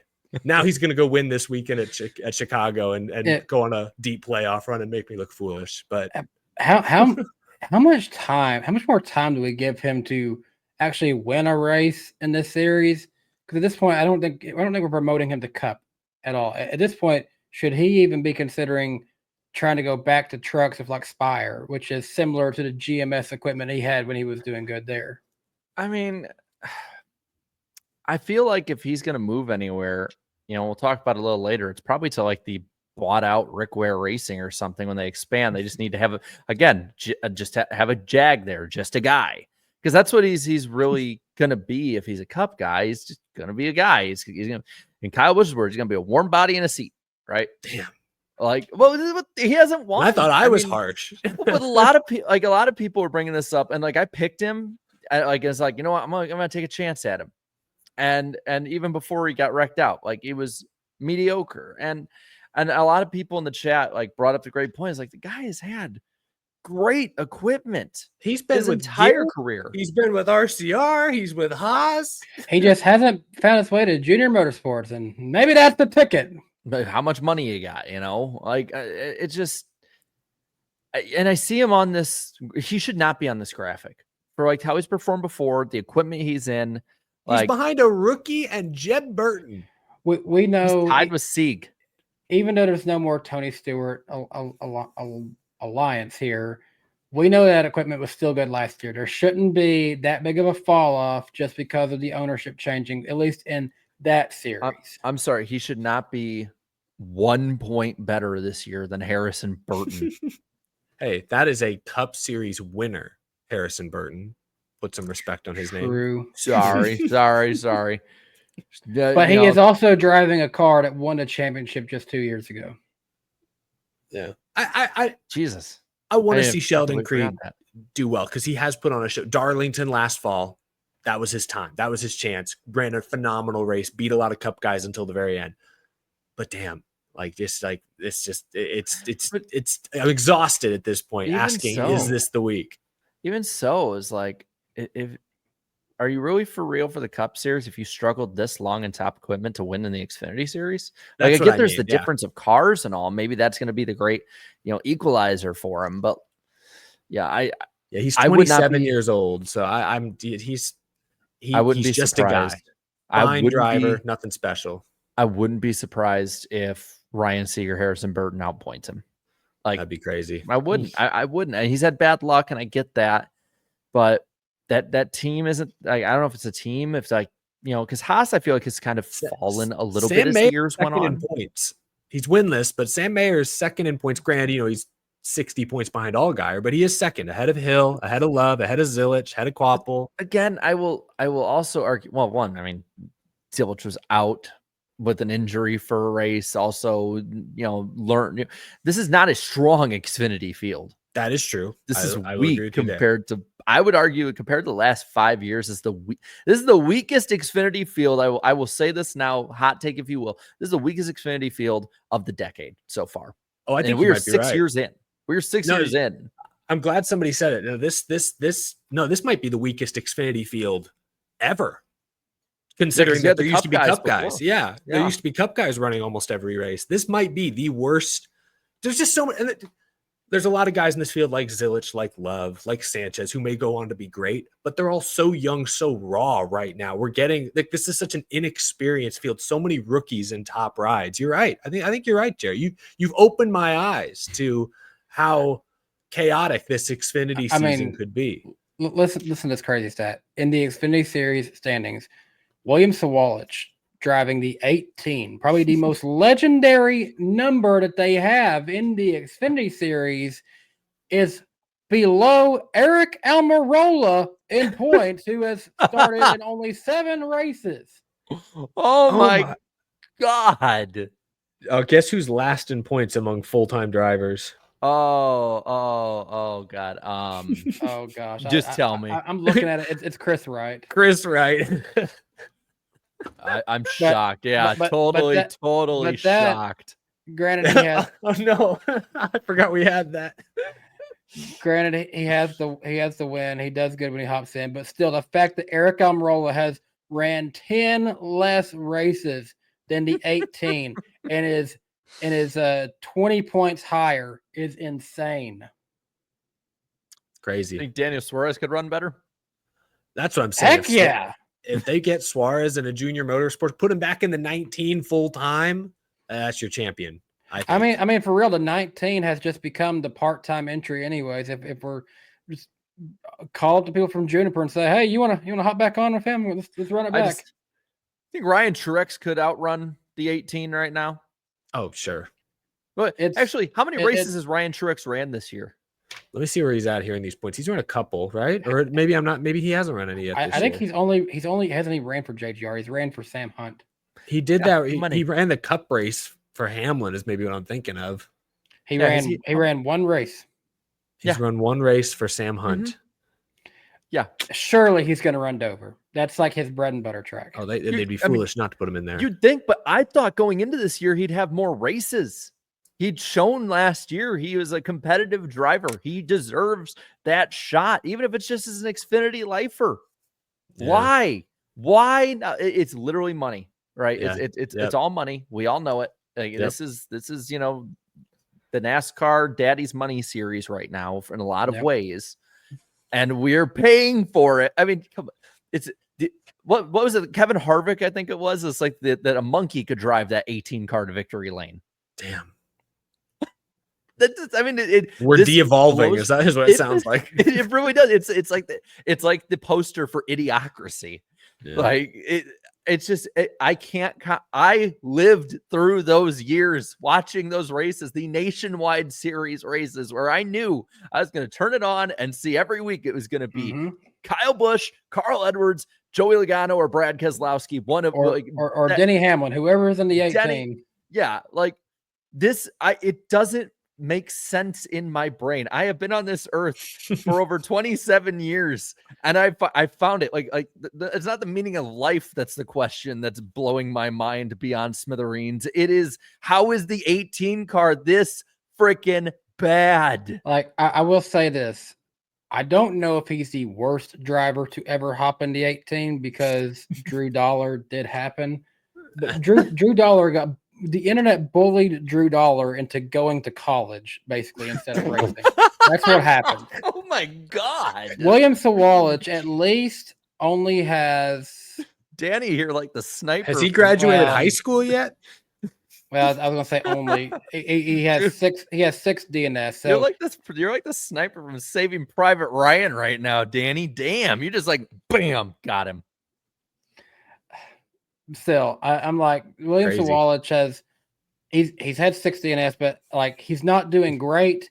But I also don't feel like I'm seeing him constantly crashing equipment either. But dude, that might be your your quote of the year, man. Well, last I knew, I think he went to college after racing. So hey, that's good. We believe in higher education here on NWP. I went to college. There's no shame in it, but still. I didn't say there was shame in it. I'm just, I guess it was implied, but fuck, man. Danny made it sound like he was in jail. Hey, why are you here? I failed at race car driving. And there you go for all y'all that say we don't talk about the Xfinity series. Yeah, that was show. This is what happens when we try to talk about the Xfinity series. We dunk on drivers who have been gone for a few years. We just called it the least competitive it's ever been. It is. It'd be more competitive if Drew Dollar still raced. We're really. I mean, it's still more competitive than the truck race was. Oh, for sure. Hey, but credit to Lime Rock. That looked like a very beautiful track. It reminded me a lot of Road America. I was going to say almost the exact same thing. So I'll give them credit for the at-track atmosphere and experience. I had a few people in my comments who went and said it was a really nice time, reminded them of Road America from what they had seen. So, yes, I'll agree with you there. Race was cheeks. Corey Heim dominated. Jordan Taylor got, once again, the full NASCAR experience where he qualified good, ran pretty good, and then got used up on restarts. It's exactly what happened at COTA a couple of years ago. I felt bad for him. But what stood out to me, though, was Lane Riggs, once again, even on a road course, was the only guy even remotely in Corey Heim's zip code. When we talk big picture playoffs, championship, like Riggs from last year to this year has taken a pretty huge leap. We saw some flashes in the second half of last year, but remember, Lane missed the playoffs last season. This year, not only is he in the playoffs, he looks like he could be a championship 4 guy, maybe even a championship contender the way the format works out. But yeah, it was a it was the kind of race you put on in the background while you get weekend chores done. Well, Well, literally, things- that's what I was doing. The Yes. thing is, it was one restart away from being a perfect race for Corey Heim. And that One lap. I heard Gluck kind of ranted about this a little bit, and rules are rules. I've accepted the outcome, but I get that, like, the frustration with, we could have seen history, a perfect race. One guy leads every lap, but because of a weird sort of, how they got through the restart zone on one restart, and because we lined second place up next to the leader, even if the leader had a 10-second lead, because of that weird NASCARism, Lane Riggs got a lap led over Heim, and it's not a perfect race. So I'm with Gluck and others in that it's kind of frustrating that we were robbed of at least a historic stat line. What did happen to Riggs at the end? Because he overcooked it. Yeah, it looked like he just missed it. Because I was busy doing some stuff at the time, and I was like, wait, where'd he go? Because that was my pick, because I was like wondering what happened to him. So yeah, I will say my pick to win the truck race was Thomas Annunziata. He was top 10 all day. Want to give him a shout out. I know a lot of people were like, huh? Who? He did go on to win the ARCA race after the truck race. And so I wasn't too crazy far off. He had a good finish, though, in a truck race, I think. I don't remember where he finished, but I know he was in the top 10 for a while. I thought he was 10th. Hold on. Oh, good. Okay. No, he might have been worse. I had one of the. There was a huge, a bunch of guys spun on the last restart, and I think he might have got a piece of that. I'm gonna find out where he was finished. 10, and then he fell down to 15th. Damn. Okay. But I mean, he was solid he was in top 10 most of the day. So I posited this on my post race shows. I think if you just flip Xfinity and trucks this week, it's a much more enjoyable weekend overall, racing wise. I think the Xfinity guys would have put on a better show than the truck guys did. Definitely more competitive. I think the trucks race better than Xfinity cars do at Atlanta. 100%. I would switch those two. I think Lime Rock has earned the right to get an Xfinity race just from the push that they had. And the fan experience, all of that. Like, there's no grandstands there. Like, it was just it is a straight up road course, and I liked it. I would love to see what the Xfinity guys could do at this track, especially since they're not racing at some of the other road courses they used to race at. Side note, back to the truck series real quick. Corey Heim him winning. It's now his 5th win of the year out of 15 races we have ran. So he has literally won 1/3 of the schedule so far. The only month he did not win in was the month of April, but we only had 2 truck races in April. He made up for it by winning 2 in May. So he's averaging 1 truck win a month right now. Well, and he'll have 1 shot coming up at Indianapolis in a month. I think he'd be the favorite to win that one. He should be. I mean, he really should be. I mean, I'm looking through too some of these races. I mean, he should have won Homestead. Like, he very much should have won Homestead. He should have won Martinsville. He was leading when he got a tie. He got a cut tire from Honeycutt. He was the only one better than Hocevar at Kansas before issues, and he still came up, finished like 3rd, I think, in that race. Oh, he should have won Wilkesboro. Yes, he should have. Definitely should have. Certainly dominated. Yeah. Was he good at Rockingham? I don't remember. That's the thing. It's like so many of these races. No, that was the one that came to fuel mileage at the end, and he had led a ton of that race too. Yep. And then I'm looking at he should probably have 8 to 10 wins so far. And then Eric, you made a prediction of him leading 1,000 laps this year, and I was like, that's bold. Like, that is freaking bold. At the time, he was on pace to do it, but I think we all were like, oh, is he going to sustain this pace? He has. He is at 988 laps led. 986. He will probably reach that by the time we get done with Indianapolis. By the time the show is over. Do you guys have the list up or not? If you do, don't answer. But do you have the list up of laps led for trucks? No. Yes. Okay, so Danny, I want to ask you. Okay. Who do you think is second, and how many laps behind Heim are they this year? I would guess Lane Riggs is second.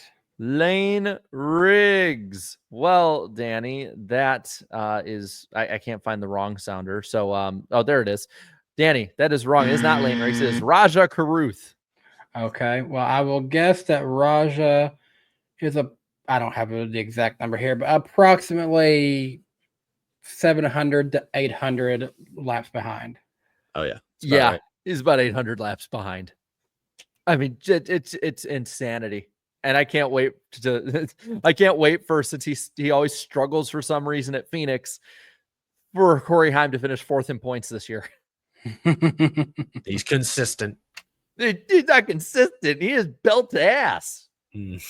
and until the last race, he is the greatest a race until Martinsville driver in truck history. If Four Sport can just sneak one truck in there, they'll somehow win a championship. So the other part with the Heim stuff, now is the time where everyone calls us Heim Glazers. I wanted to pull it up real quick. The truck all-time wins list, right?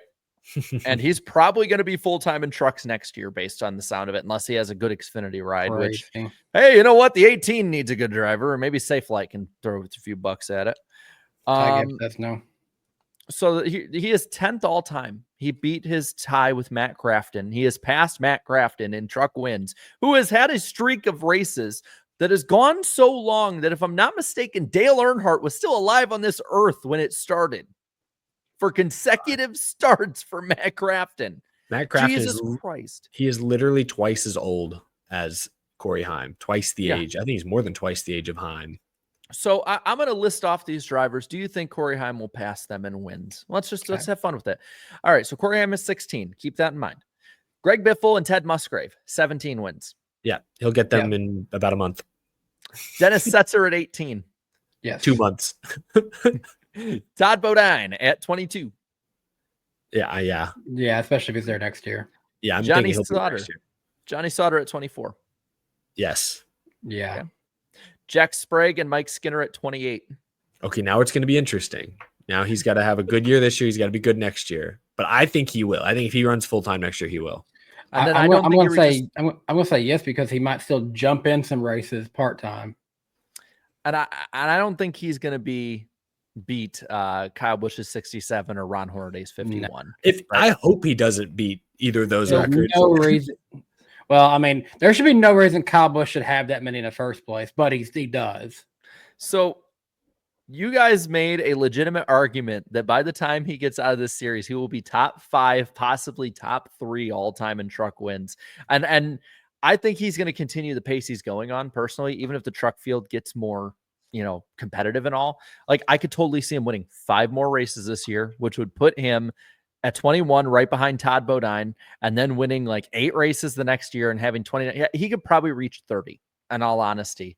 And so I said it after the race, and people are saying, maybe I'm pushing it too quick, but I think Corey Heim has a real conversation, especially since he's probably racing next year, going to win a lot, for being on the Mount Rushmore of truck series drivers all time. He's defined an era, in my opinion.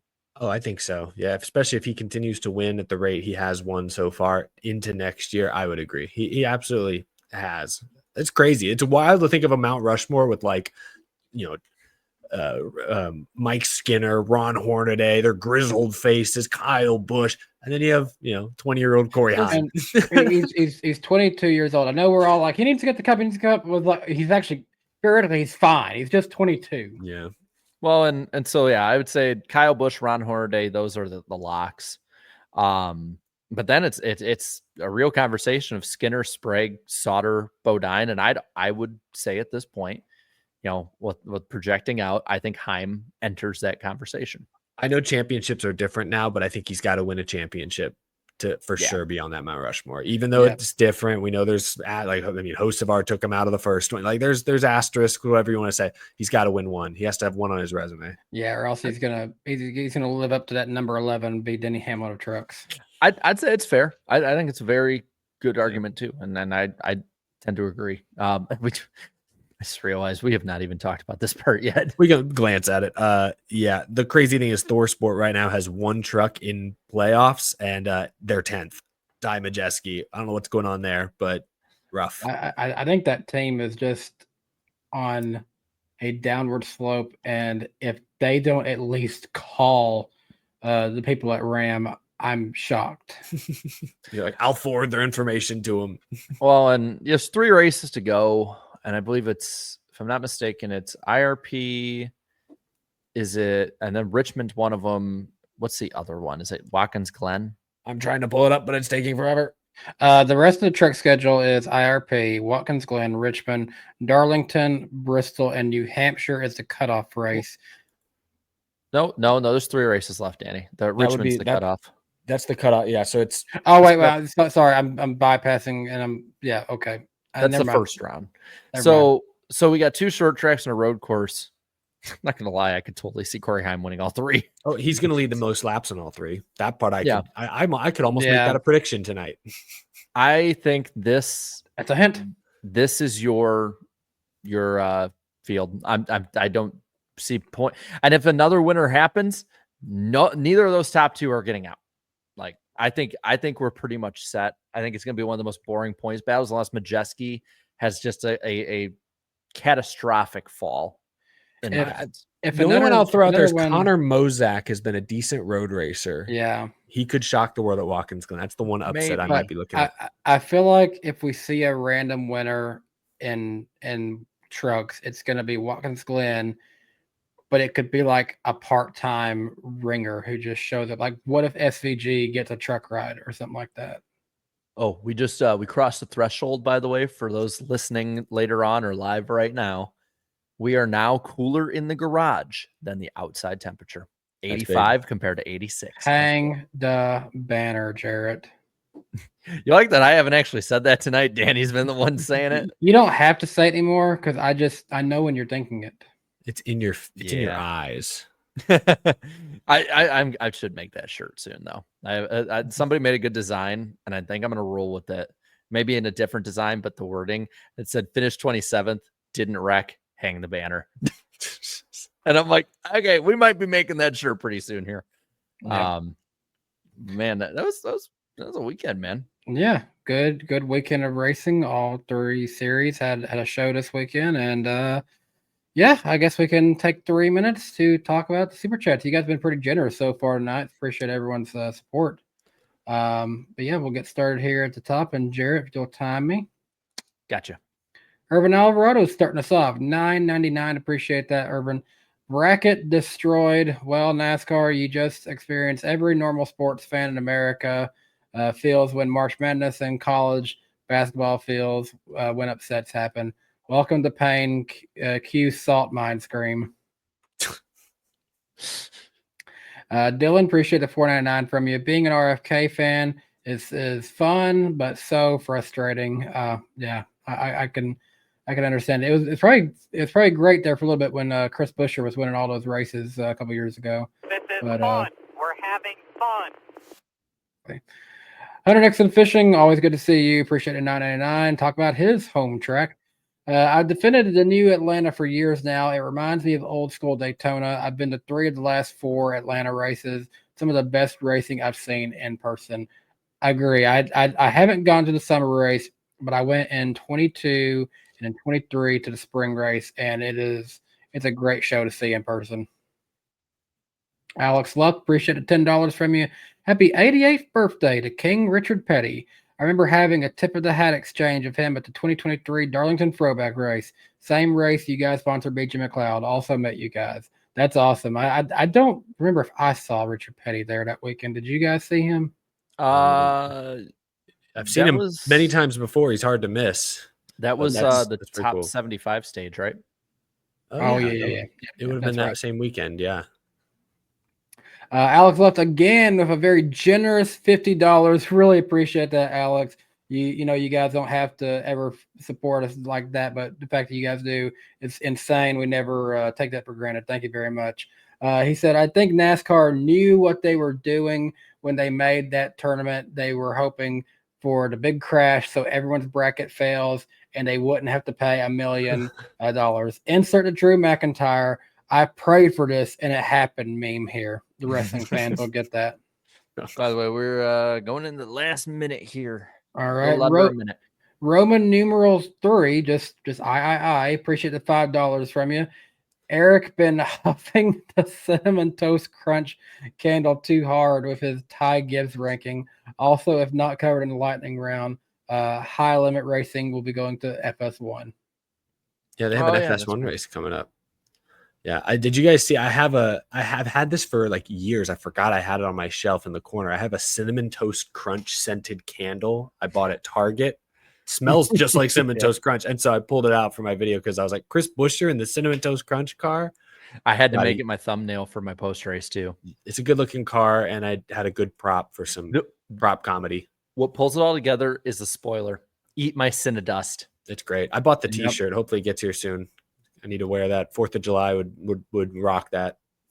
And we're at the 3 minutes, so probably 1 or 2 more here. Yeah, let's finish up with a couple other ones here. Napa Racing Fan 927, appreciated $2 from you. Crank up the Siren Rutledge. That's where we abandoned him. He's still there. He actually got freed from the Dawsonville gulag because of Chase Elliott winning. They never let him win. They never let him leave because he said Chase was going to win that night. It never happened. Or was that the one where he won? I don't remember anymore. Alex, appreciate the $2 from you. Reddick fumbled at 2 to go when he stayed in line. Yeah, he ended up 4th, I think, but had a good car. Even Superman needs backup sometimes. Oh boy! I'll end on this one from Justin Drake. It's pretty unhinged. Appreciate a $9.99 from you, Bowman. Okay, I'll bend over for you again, Chase. Ain't the first time, not by a long shot. Jeez. Long shot wasn't the only shot, apparently. Actually, let me end on this one because it'll be brought back up a little bit later on. Stephen Gibson, appreciate the $10 from you. Suarez will get the 10 car at Colleague in 26. Dylan earned a spot too, but in the Xfinity 16 car, Josh Williams has been bad and only got the ride because of him parking the car at Echo Park. Hey, that's why it's, oh my gosh, Echo Park. He parked it on the front. That's where they had the idea. The Illuminati is talking to us. So, and all of a sudden, I heard the echoes of the fans after he parked it. Wow. In the Twilight Zone. We've put the puzzle pieces together, gentlemen, and it's gotten us nowhere. Right. But it has gotten us where I'm starting to hear some rumbles in the distance.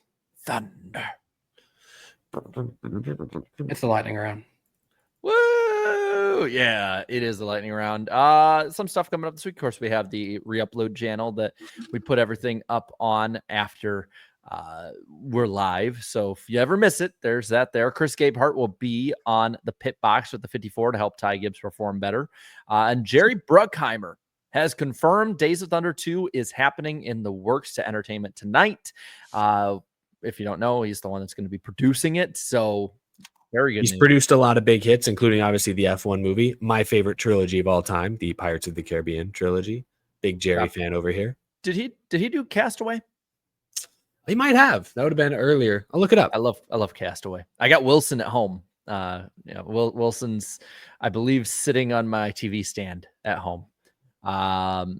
Also, NASCAR Heat servers will be going offline permanently on August 1st. You can still do single player mode, but nothing multiplayer online, nothing like that after August 1st due to the new licensing with iRacing, though there is a lot of movement coming up. They talked about that. And there's some stuff we should be seeing towards the end of August, maybe some stuff throughout the month. I don't know. But a lot of stuff coming with the gaming side. I'm on the IMDb for Castaway, and they legit have as one of the cast Wilson the volleyball as Wilson the volleyball uncredited is actually listed on the official IMDb page for Castaway. That is funny. Well, so there was, I think it was SNL, it was, where they're like interviewing Wilson because he was a big deal after the movie came out. And all of a sudden, you just see somebody behind come up and pick him up, and it's Tom Hanks picks him up and takes him off stage with him. Oh man, we stand Wilson. I always said that movie, while it did have a good ending with him meeting this random lady that he delivered a package to, it should have ended with again those two walking on the beach with the dog that she had, and the dog like finds the volleyball washed up on the beach. Oh God. Well, he still had a backup Wilson and all that. I just funniest seeing that movie because I love Castaway's like in my top 10, Yeah. maybe top 5 movies. I Solid. love that movie. When he gets back and the food that they give him is a giant seafood platter. Like the guy hasn't been eating that for the last 3 years. Yep. You know, we should talk about Castaway to slap because the only thing he'll focus on is that the FedEx plane was the one that crashed, not UPS. Which, if you've worked at an airport with UPS and FedEx, both at an airport, you'll hear the horror stories if you work at one or the other. I worked at UPS, and the stuff we heard about the propaganda, the anti-FedEx propaganda at UPS was so entertaining. I probably can't say half of it on here. What's that sound? I hear something like jingling. I'm giving the chat a fun Tom Hanks inspired poll. Favorite Tom Hanks movie of these. Number 1, we have Castaway. Number 2, we're going to have Saving Private Ryan. After that, we will have Forrest Gump, of course. He's been and and I could say The Green Mile, but I'm not going to say The Green Mile. I'm going to give amazing. I'm going to give a very underrated one. The Terminal or The Terminal Man. I don't remember which one it is. I'm just going to call it The Terminal. That's one of my favorites. I'm going to give them a good poll and see what is their favorite of those 4 options. You could honestly, Green Mile is my personal favorite of his, but I'll put Castaway. And then there's Toy Story. Like Toy Story. There's Philadelphia. If there's ever like a greatest actor of the modern like century, Tom's got to be up there. I mean, Apollo 13, Sully. Oh my gosh. He has a hell of a catalog. Like at some point, because I love collecting DVDs, because I just like having the physical media. I need to get like the entire Tom Hanks collection. Of course, Toy Stories, all those. Yeah. The Captain Phillips. I am the Captain. No. Yep. Polar Express. Polar Express creeps me out. It's the Uncanny Valley. I don't know how we became the Tom Hanks Weekly Podcast, but let's rein it in. Yeah, we should rein it in. And we'll rein it in all the way to talking about next week. Next Thursday, July 10th, will be on Eric's channel. Yes, sir. All 3 of us had scheduling conflicts on Wednesday. Yeah. Sorry, folks. So I will go ahead and say I will not be on at all next week. I am going with my church on a mission trip to Jamaica. So I will be there next week and could not even begin to trust the Wi-Fi down there. I think fair enough.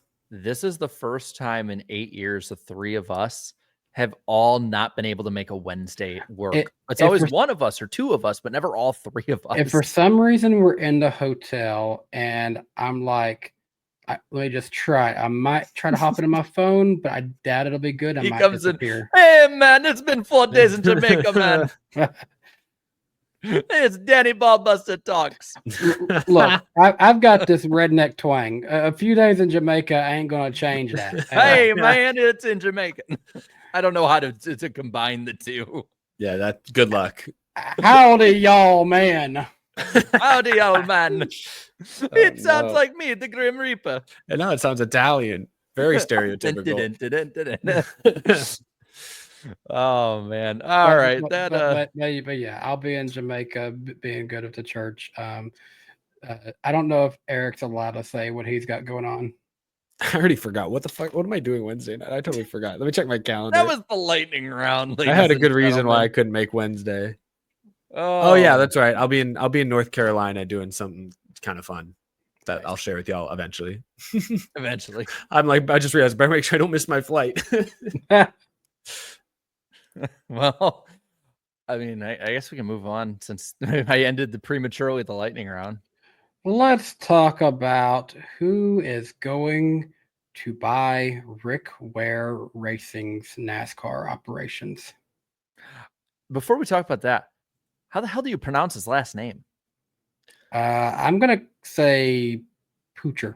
I've heard Pusher, but and you know how I learned that? So when this news broke, I'm like, okay, I need to learn how to say this guy's name because obviously he's now an important figure, TJ Pusher. I went onto YouTube. I found an ice bucket challenge video from, I think it was like H. Scott Motorsports from like 12 years ago on YouTube. Oh my gosh. And I can't remember who it was now. I can't remember who it was who was doing the ice bucket challenge, but they said, it was a team member, crew member. They said, I nominate Jeff Dickerson, some other name that's Tommy Baldwin and TJ Pusher. And I'm like, all right, I'm going to take this guy. He obviously works with him. He knows him. I'm going to say he knows how he's pronouncing it. So that's why I've been pronouncing it Pusher, but I have not gotten confirmation. That's how I do my research for my show. I dig through the archives of YouTube to find old artifacts. It could be pronounced TJ Pucker even. Dude, I can't wait for my next time I do a random driver segment. I'm like, this random driver was at this part of the track during Jimmy Johnson's Harlem Shake. That was my favorite trend. I love the Harlem Shake. It was so just quick, easy, stupid, fun. Yeah, fair enough. It was just clean. Good, clean. Very, very cringe now, but it was clean then. See, I get people say it's cringe. I thought it was fun. Looking back, it's a little cringe. Yeah, that's what I would want brought back. Like the Ice Bucket Challenge is also cringe to look back on, but it was also a good purpose, good clean fun. The one that's going to be cringe to look back on now is all the people that got charges for like setting off fireworks and bringing chickens to the theater for Minecraft. Okay, that's just stupid. Yeah, that one. I maybe I'm old. I didn't quite get that. I didn't get the humor there. Well, I don't even get what chicken jockey is. We have not seeped and bathed in the brain rot the way that so many have. I'm not a fan of wreaking havoc on minimum wage workers day to day. Danny, was it responsibilities? Was it you that sent me the meme, or did I put it in our meme chat where it's like, guys, Steve wouldn't want this. You know what Steve would want? To kill that minimum wage worker, and they like go after him. God, we're unhinged tonight. I don't remember which one of us sent that. I think it was me because I saw. Yeah, that's more your comedy. Yeah. My thing here lately has been the things where it starts off as a girl and it's like, wow, it's like I love trains, and trains are everywhere. Oh yeah, they do that with dinosaurs. I got Danny. You're delving into specific brain rots. I need to get you on Smiling Friends like the entire show. It's I've tried to do it. You've showed it a million times. I just don't appreciate it the way you guys do. Well, we might be able to appreciate Ware Racing one day, maybe. TJ Pusher has acquired both of their charters, says he wants to make it a 3-car team in the coming years, says he wants to make them into a contender. I mean, remember, they're leasing one of their charters to RFK. There's the lawsuit with Legacy trying to acquire it. But this TJ Pusher character who comes from Spire, he sold his stake in Spire last year, seems to believe that Rick Ware will retain control of both their charters and will build towards the future. Cody Ware will be in the car the rest of this season, and according to Tommy Baldwin on Door Bumper Clear, and next season. So no change there.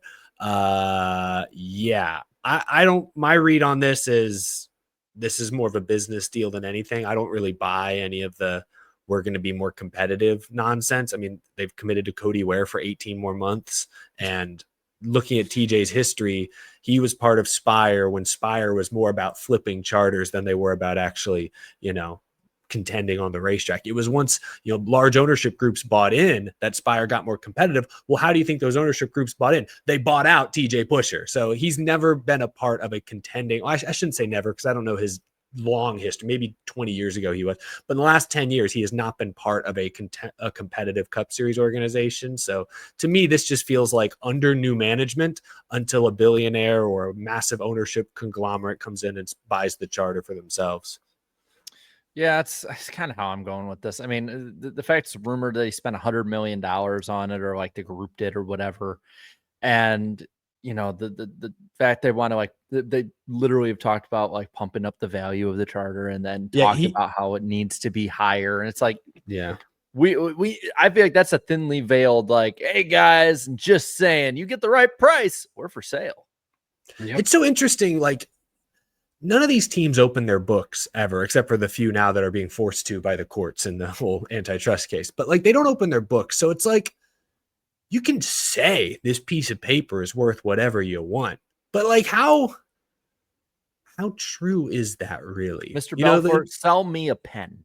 It's like, exactly. That's what this has become. And the charters obviously have some value. They do. They absolutely do. It's a place on the grid in the largest motorsport series in America. There's value there, no doubt. But when he throws around like, oh, I think these charters are worth $75 million or more, Says who? What? Like, where? Show me the evidence there. Maybe they are. You know, Perhaps they are, but like, you know what it he's feels a like? salesman. He's a salesman. It feels like when Ram announced and they're like, NASCAR has 20 million fans. We're going to get to 75 million. It's like, just throwing what? numbers out there. Side note, did we Okay. talk about this on the show? Did we talk about how the Ram CEO like a week ago said publicly he didn't know charters were a thing? Did we talk about that on the show? No, we didn't. We should have, because when I read that quote, I Damn. rolled my eyes and went, "Oh my Sorry, gosh!" it probably looks like I rolled my eyes. The iceberg fly is back behind the camera. For those long-term viewers that y'all know what I'm talking about. But now, really? Like, are they just okay? So everyone that kind of on the Ram point, everyone that I talk to that has any know-how of Stellantis, Ram, Dodge, you name it, has said like there's no way it could work because they don't have the money to, and that would be a really idiotic decision. And I rebutted, like, we've seen idiotic decisions business-wise be made before. Like, are these guys, did they just like fucking, get a little bump and say, let's go to NASCAR, man? What's charter? I have the quote, by the way, and I know we're way off topic, but that's the story of tonight's show. He said, this was on Fox apparently a couple weeks ago, the Ram CEO, who I think now is like the head of Stellantis's like marketing push, there was an announcement. He said, quote, we got really far down the path of going cup racing and really deep into how we're going to do this. And that came up, and it's, what's a charter? How's that working? Wow, that was a wake-up call. So that's making us slow down a little bit and figure out exactly how we're going to do that. I saw Ram that CEO 2 weeks ago. So I'm not gonna lie, I saw that from an aggregated article. I thought it was a parody. Yeah, he didn't know that they didn't know that charters were a thing. It's giving me vibes of what the hell is a kilometer? What the hell is a kilometer? Thank you. This was charter. It was on Harvick. The tweet I'm reading is not. This was from Harvick's Happy Hour on Fox. That's where he said it. That's crazy. That's see this thing. I don't watch. I'm excited that Ram and Dodge are trying to come back, but like that doesn't exactly instill confidence. please tell me like Kevin Harvick like broke out laughing, right? Like I need to find the clip now. Anyway.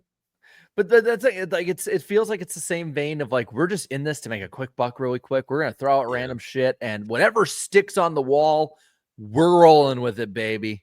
Yeah, like that. I hope it works out. I hope they're serious. But anyway, I know Cody Ware has a spot there for now, but you know what?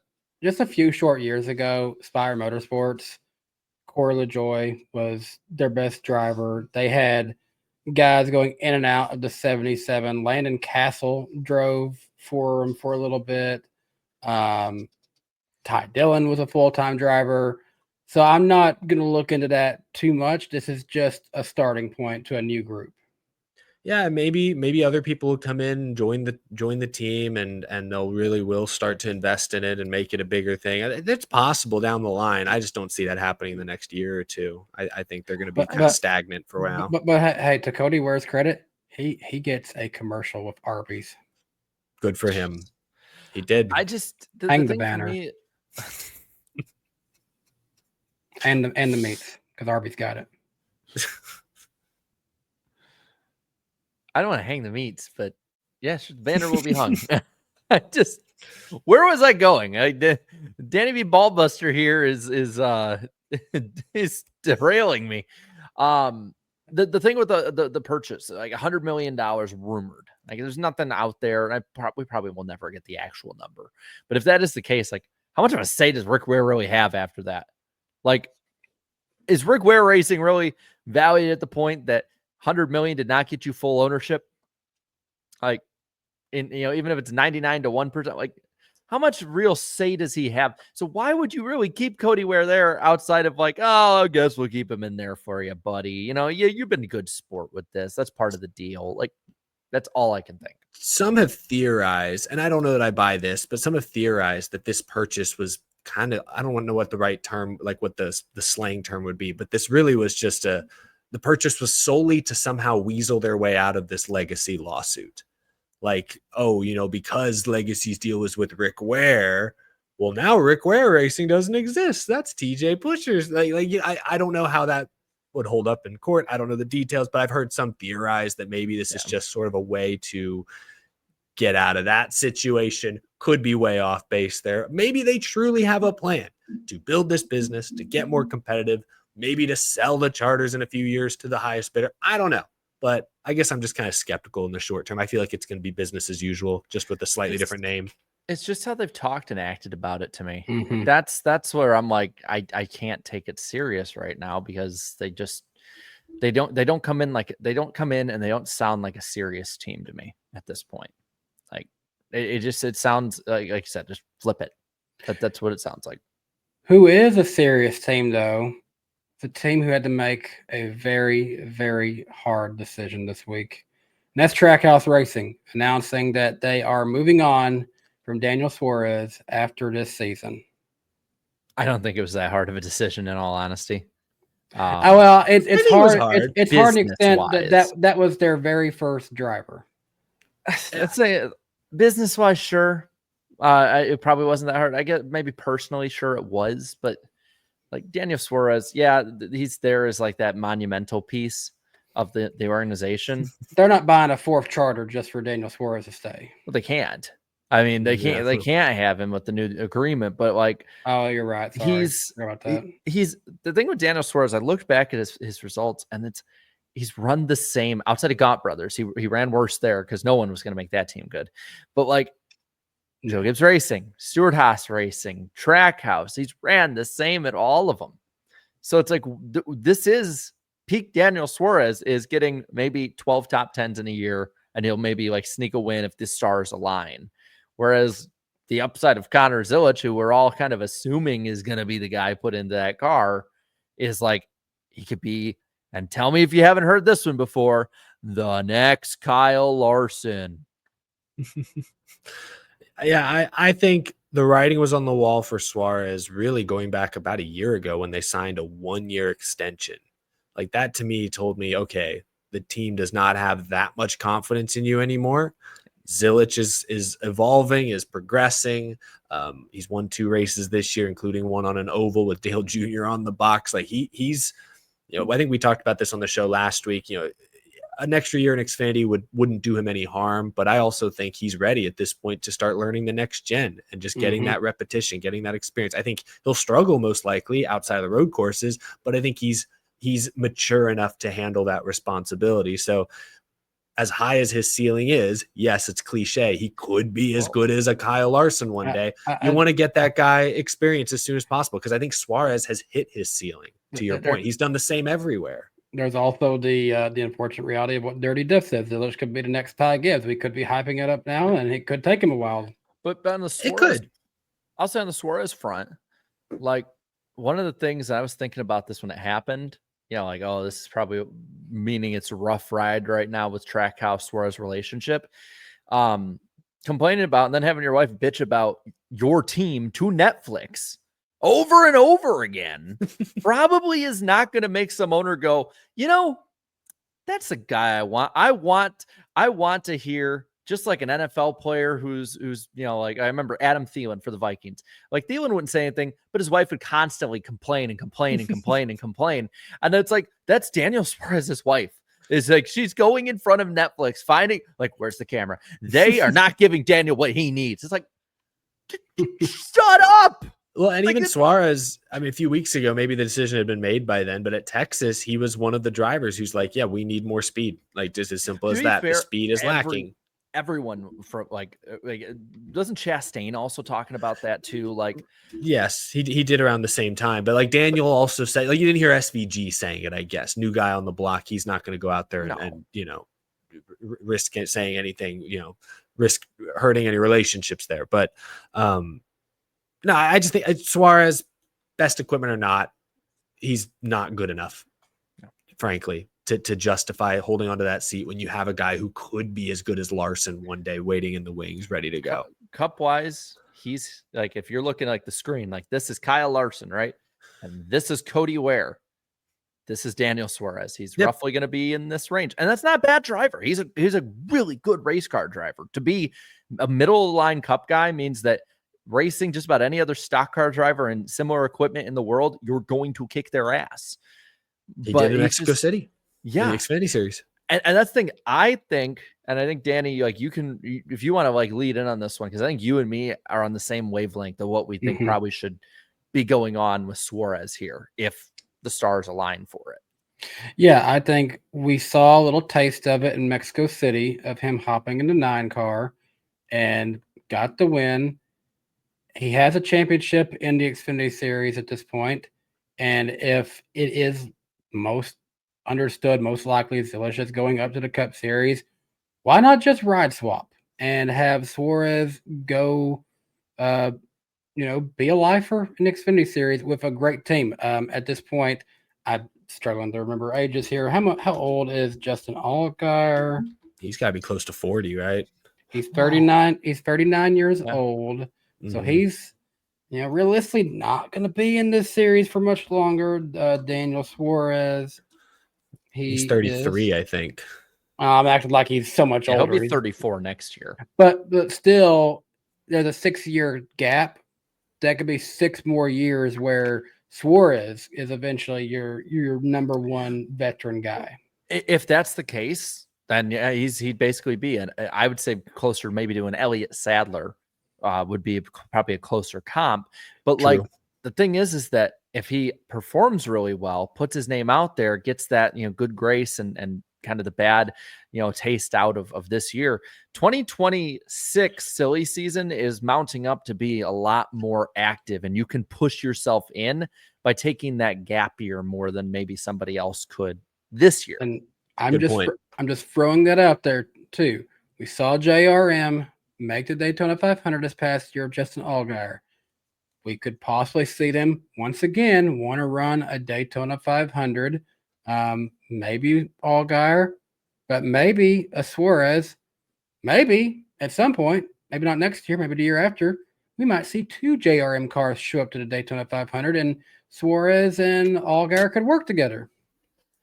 I don't know about. I'm not going to go too far ahead. I think the best options for Suarez here, yes, would be a top Xfinity seat, and that's if his sponsors are willing to make that move. That's the tough thing is sometimes sponsors are like, yeah, we will dedicate a $3 million budget to you this year on the condition that you're racing on Sundays. Sometimes they don't want to go to Xfinity, even if it's a contending team. So hopefully, though, his sponsors, whoever he has tied to him, if it's, if Freeway Insurance is tied to him, if Coca-Cola, I don't think, is he still part of Coca-Cola? I don't know who else he may have. It'd be great if they support a Junior Motorsports or even a JGR run. I feel like JGR Xfinity seats just go to who brings money. And if that's Suarez, great. Be cool to see a reunion. The only Cup options I could even remotely fathom would be Colleague if they choose to go away from Ty Dillon for whatever reason. But I think Ty has done what was expected of him this year. The only other option, and this is kind of murky, is if Legacy Motor Club does get that third charter for next season. I know Jimmy has mentioned Jesse Love. Other reports have mentioned Jesse Love could be a candidate for that seat. Maybe they deem Love needs another year, or maybe they don't love Love. And Suarez could be that guy because he would bring some sponsor support. And to your point, Jarrett, there are 36 full-time Cup Series drivers. I don't want to get in the business of trying to rank every individual driver against each other right now. Daniel is probably top 30, maybe even top 25, maybe even top 20. I don't know. He's not top 20, maybe top 25. He might be as high as like 24th, 25th out of 36. He's Cup worthy. He's just never going to elevate your team and get you into championship contention. Yep. So, but for a new entry at Legacy, needs some funding, needs a stable, marketable guy. Maybe Daniel Suarez could fit that description. But otherwise, I think Xfinity, sponsorship depending, would be the way to go. And I would love to see that because he is a big personality, can be fiery at times, like his wife in front of the cameras on Netflix. And I would love to see that contending for wins in Xfinity week in, week out. I think that would be a lot of fun. And he would. I think he would, especially road courses, but just in general. Yeah. Like, because a mid-tier Cup guy, in my opinion, is a top-tier Xfinity guy. Look at Eric Almirola. Like, by no means it's Eric Almirola. Like, we're looking at Eric and be like, man, that dude is bound for the Hall. No, we were like, he had one pop-up year when SHR was damn near unstoppable, and he's been mid-pack his whole career. Comes down to the Xfinity series, and the dude's a world beater. Mm-hmm. Yeah, exactly. So, yeah, I'd be more than happy to see him get that kind of opportunity down there. And some people are also, we just got a super chat here from West Virginia. Daniel to the 7. Haley ain't really working out over there. I wonder if that's thing. We haven't really heard too much about it yet from that side. So like maybe whatever it's going to be a downgrade, I think, from what he has now. Oh, for sure. Yeah, I don't see him getting a better Cup ride. No, they're just unless not Legacy available. takes a leap and he does end up there. I mean, I guess maybe there's a chance, but Been pretty damn good though. Second quarter of the year so far. Yeah. So, yeah, true. Oh, so should we have fun? Yeah, I'm kind of in the mood for fun. Do you guys want to have fun? Yeah, why not? Let's have fun.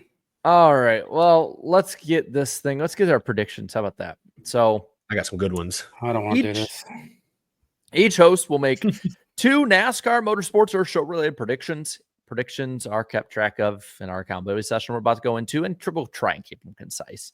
For me, I said Ty Dillon would score a top 10 in 2025.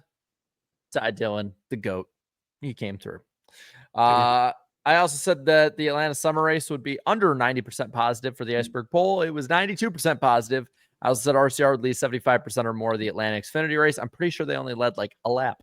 I've told you that can come back to bite you about every time you do that. Everyone keeps saying layup, layup, layup. I'm like, no, there are no layups when you're predicting that stuff unless it's Corey Heim before Phoenix. Danny said Ty Dillon would not score a top 10 in 2025. He did. Said Ryan Blaney would win the in-season challenge. He finished last. And said the Cup race at Echo Park Speedway would get over 3.5 million viewers. It did not even get half of that. Don't do drugs, kids. Dang. And Eric said Austin Hill would not win the Xfinity race. Very right. But said Kyle Busch would get a top 10. Oh, even with damage, he was close. Brutal. So this year, I am leading now at 33.33333, and go on and make the edit for me. Danny at 30.23 and Eric at 26.53. Lots of threes. All time. They should just edit that where it's all threes after every single one of those. Yeah.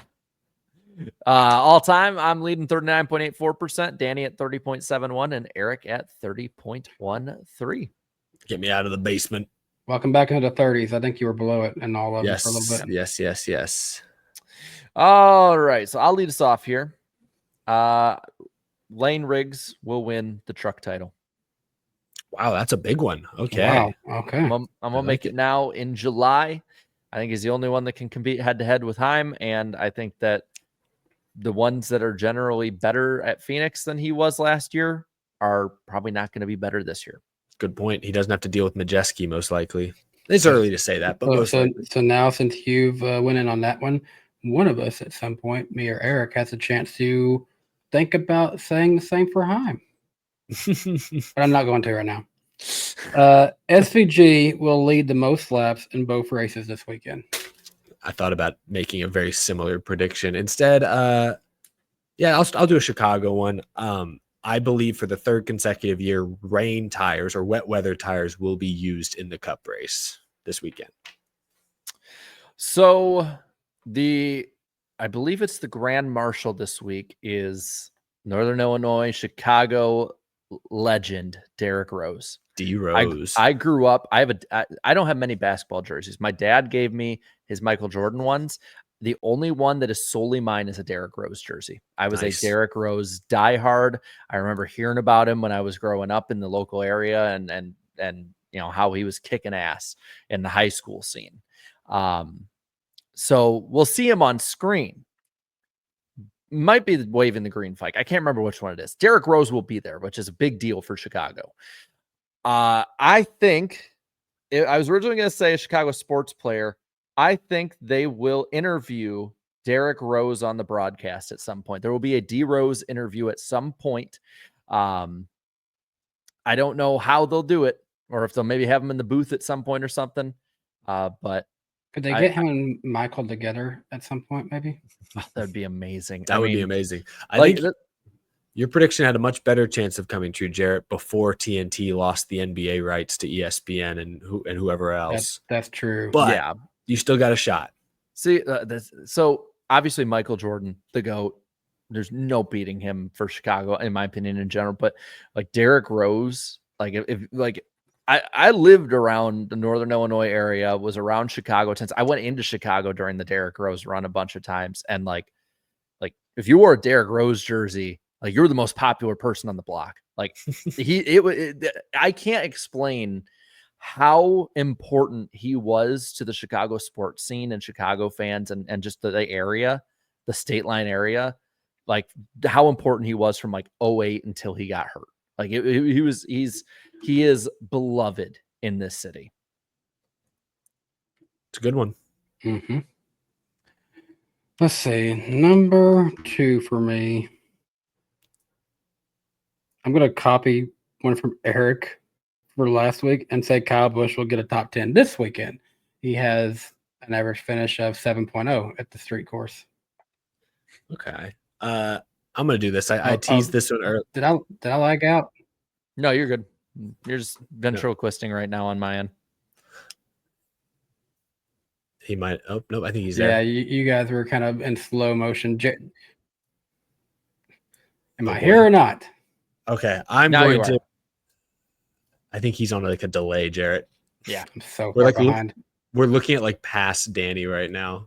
The Danny we see in front of us is like 10 seconds. It's like the stars you see in the sky. That light was actually made when the dinosaurs were in the sky and when Danny was on time with us. Danny is 10 live streams away from us. How many fingers am I holding right now?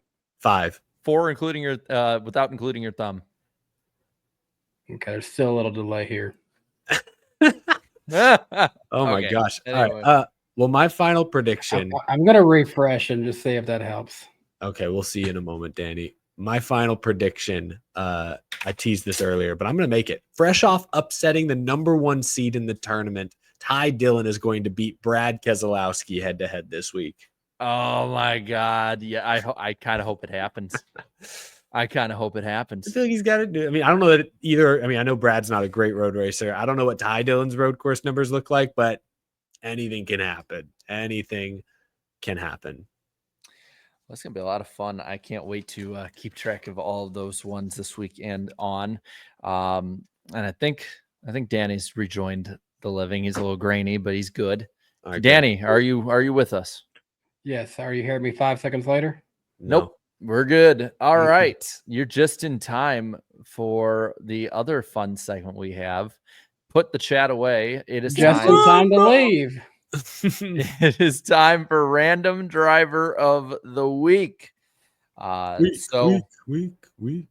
All time, Danny is up 24-23 on Eric. So we are in a tightly contested race. And last week was very controversial. I saw a lot of people, I think a lot of people that came in that are fans of Michael that are saying we need to change things because Michael knew who it was, but Danny got it first. We're not changing it. Whoever says the name first, got to blur it in, cutthroat. Danny Ballbuster talks. Can't give me a hint like that. Nope.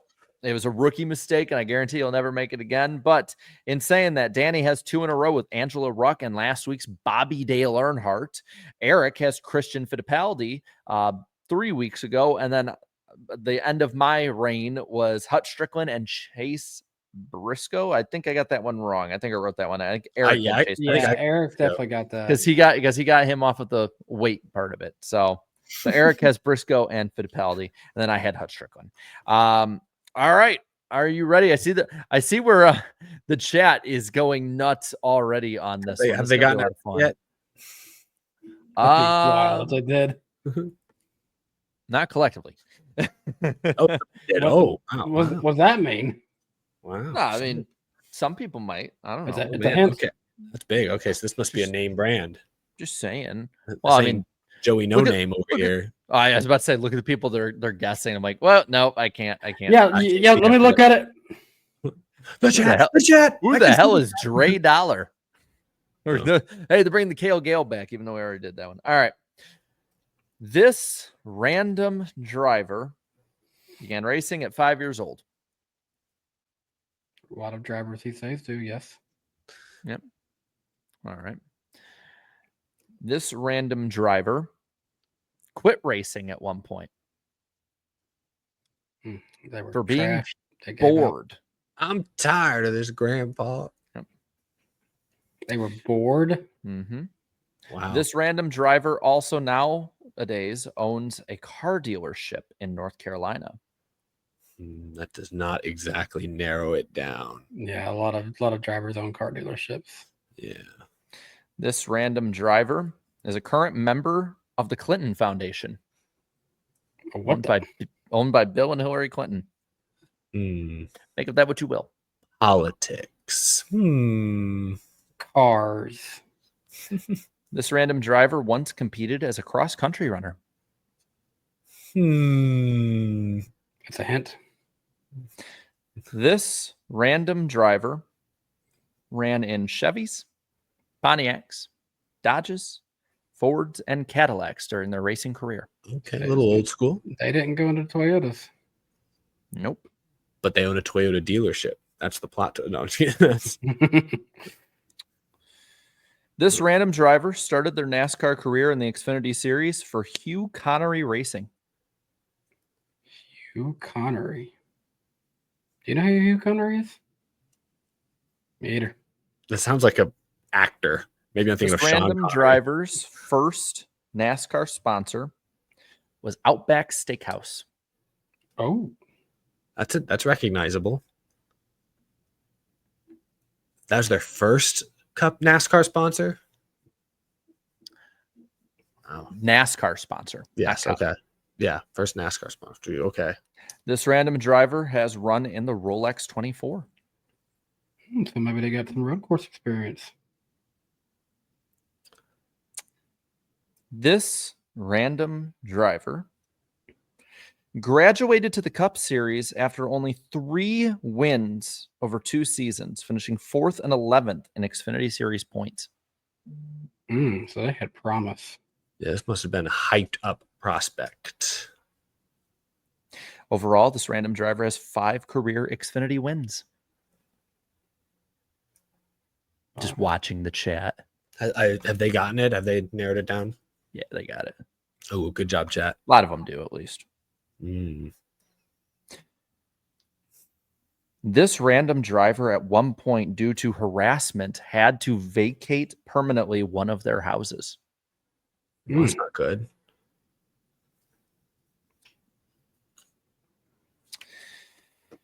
I'm like skipping around just because I want to get the best of the best here. Do you think we're going to get it then? You think we're close? Possibly. We'll see. We'll see. This random driver has 1 IROC win. Well, this guy's legit. IROC win. Wow. Is that where the Pontiac era comes in? Maybe. We'll see. An There's some other things. IROC win, and you said they had 5 wins in the Xfinity Series before they were promoted to Cup. Correct. You didn't say where this driver's from, did you? Yeah, wait. Not yet. Oh, that's something big. You want the numbers? Sure. Yes. In this random driver's motorsports career, they ran these numbers: 1, 2, 3, 4, 5, 6, 7, 8, 10, 11, 12, 24, 45, 67, and 88. I stopped writing after like 11. What was after 11? 12, Oh, 24, 45, 67, and 88. That's a very unique set of numbers. oh man. The podcast hosts have tweeted about this random driver this many times. I have tweeted about this driver 8 times. Danny, 26. Eric, 44. We are super fans. Oh my gosh. So okay. Any guesses? I think I know it, but I want to hear one more clue. Okay. Because you worked hard on these clues. This random driver's Wikipedia and Racing Reference have their home states in different places. Oh, You're really trying to hide where this driver's from because I think that's No, a I'm dead serious. giveaway. I really know you won't just tell us. You won't just tell us where they're from because I feel like It could be multiple places. We don't know. Is it Jeff Gordon? Is it Jeff Gordon? What is Jeff? Ooh, Yeah. Jeff Gordon. No, you're right. The 88. Yeah. The numbers thing to explain that he ran 1 through I believe 12 in Iraq. And I forgot others. about his debut in the wasn't his debut in the Outback car? Outback, and was then it he the had number the one, baby. or what was the number? I think on the Outback I think that was like 45 or 60. I can't remember the exact ones, but yes, Yeah. that was Jeff Gordon. Wow. There were some other good ones. That was clever. That was a good way to hide him. Yeah, wait a minute. But after a while, I'm like, Jeff Gordon, like he said California, 5 years old, has a dealership in North Carolina. Something about 24 and 88 kept standing out to me. Yeah. So the Wikipedia and the racing references do have him being from different states, one California, one Indiana. Some of the other things, he was actually scouted for Formula One racing by Jackie Stewart. But due to sponsorship, same with IndyCar, couldn't make it in, so had to go to NASCAR as like a third option. Currently is tied for the all-time consecutive lead lap finish streak in Cup. I didn't know that. That's a good fun fact. Wait, he's tied? So who's he tied with? Did you write that down? Careful. I ain't telling you guys shit yet. What, is that a clue for next week? Maybe. You'll have to find out next week on NWP, where I will not be able to. He's gatekeeping information. He's gatekeeping knowledge from the public. And then a lot of the other ones were statistic ones, stuff like that. Like one of them was he raced against Richard Petty and Ryan Blaney, which is a crazy long amount of time to think about. But yeah, I guess he ran one race against Petty, technically, right? Mm-hmm. And so yeah, I mean, one of our first ones was Jimmy, and that was so much easier to get from you guys because you guys hadn't understood the game fully yet. Yeah. Now you guys have, and that one was like the one that I was like, okay, I need to get one that's gonna make them confused right off the bat is the Clinton Foundation one, just because I'm like that one's gonna be like, what the hell? I had no clue about that. Yeah, I looked it up because there's all these different organizations he donates to, and I was like, but the Clinton Foundation isn't necessarily political; it's some other stuff that they do. But yeah, he's the boss man of Hendrick Motorsports. He's got to play both sides, play the political game, kind of schmooze everyone. But yeah, he knows what he's doing. Jeff Gordon. So fittingly, Eric now ties it up at 24. Oh. That's a hint. Oh gosh, I think I even jokingly said that's a hint at 24 over here. The funny part is I'll say hints for drivers I plan to do weeks in advance, and just people can go back and be like, oh my God, he was literally saying who the next ones was or anything like that. So but yeah, that was a lot of fun. That was a lot of fun before we head on into Chicago. Nice. The Bears. And you might have a heart attack. I had my 6-pack of heart attacks. And the Cubbies got another win. Go Cubs, go. All right, that's fun. Yeah, I'm not even gonna try. Why? It's a great accent that I can't do. Because you'll have a heart attack doing it that way. Come on, I'm from Tennessee and I can somewhat get it. You can do it. I can try it off camera. I'll take it for now. He won't give the people what we want. My dad's from Illinois, not Chicago. He's from Illinois. It's in your blood then. Go ahead. To me. I didn't inherit that part. Just let her rip, Tater Chip. What? that didn't sound very Midwestern at all. I'm not Midwestern. I'm Tennessee. That's what I thought we were still doing it. Let her rip, Tater Chip. That still sounds redneck. Let's just go to Chicago. How about that? Yeah, no, you can. You literally can right now. I actually could. I'm 90 minutes away. Some weekend notes for this weekend. 41 Cup entries, including the number 13 of Will Brown in Colleague Racing. Austin Hill will be in the 33 for Richard Childress Racing. Josh Bilicki will be in the 66. Corey Heim in the 67. Catherine Legg will be in the 78. Out of all of those, I'm not liking Legg's chances to make the race. Well, the 66 isn't always a very good car either, but Bilicki's a good road racer. It'll probably be the 66 or 78, though, that goes home. Watch we say all this about Corey Heim, and then they have an oil leak during qualifying and they spin out. I mean, that is all it would take. Probably. Other notables in the Xfinity Series, SVG will be in the 9 car for Junior Motorsports this weekend. The Cup race is the Grant Park 165. It is a 75-lap race broken up into 20 laps in Stage 1, 25 laps in Stage 2, 30 laps in Stage 3. It's scheduled to start at 2 o'clock p.m. Eastern Time. You can watch the race on TNT and HBO Max. You can also listen to it on MRN and Sirius XM. As far as weather this weekend, we're looking at a high of 83 degrees, scattered thunderstorms, 65% chance of rain. So we'll have to see how we do on lightning and whether or not we can get this in. The defending winner of this race, been waiting a while to say this, Alex Bowman is the defending winner of this race. The Xfinity Series race is the Loop 110. It's a 50-lap race, 15 laps in Stage 1 and 2, 20 laps in Stage number 3. Start time for this one, it's 4:30 p.m. Eastern Time. You can catch this race on the CW or listen to it on MRN and Sirius XM. Weather for this weekend's Xfinity Series race is better. You can definitely probably plan to watch this one. High of 94 degrees, mostly sunny, 3% chance of rain. Defending winner of this race is Shane Van Gisbergen. Hot on Saturday, 90s in Chicago. Whew, summer is here. Indeed. And you know what else is here? Eric is here. He's the points leader. Woo! For pick points. Jarrett is second, 2 points back. We've all narrowed this gap a lot here recently. I am third, 12 points back, and the chat is fourth, 16-point basement boy right now. Oof. You guys used the draft to catch up. They had the slingshot effect engaged for the last couple weeks. So, time to lock in.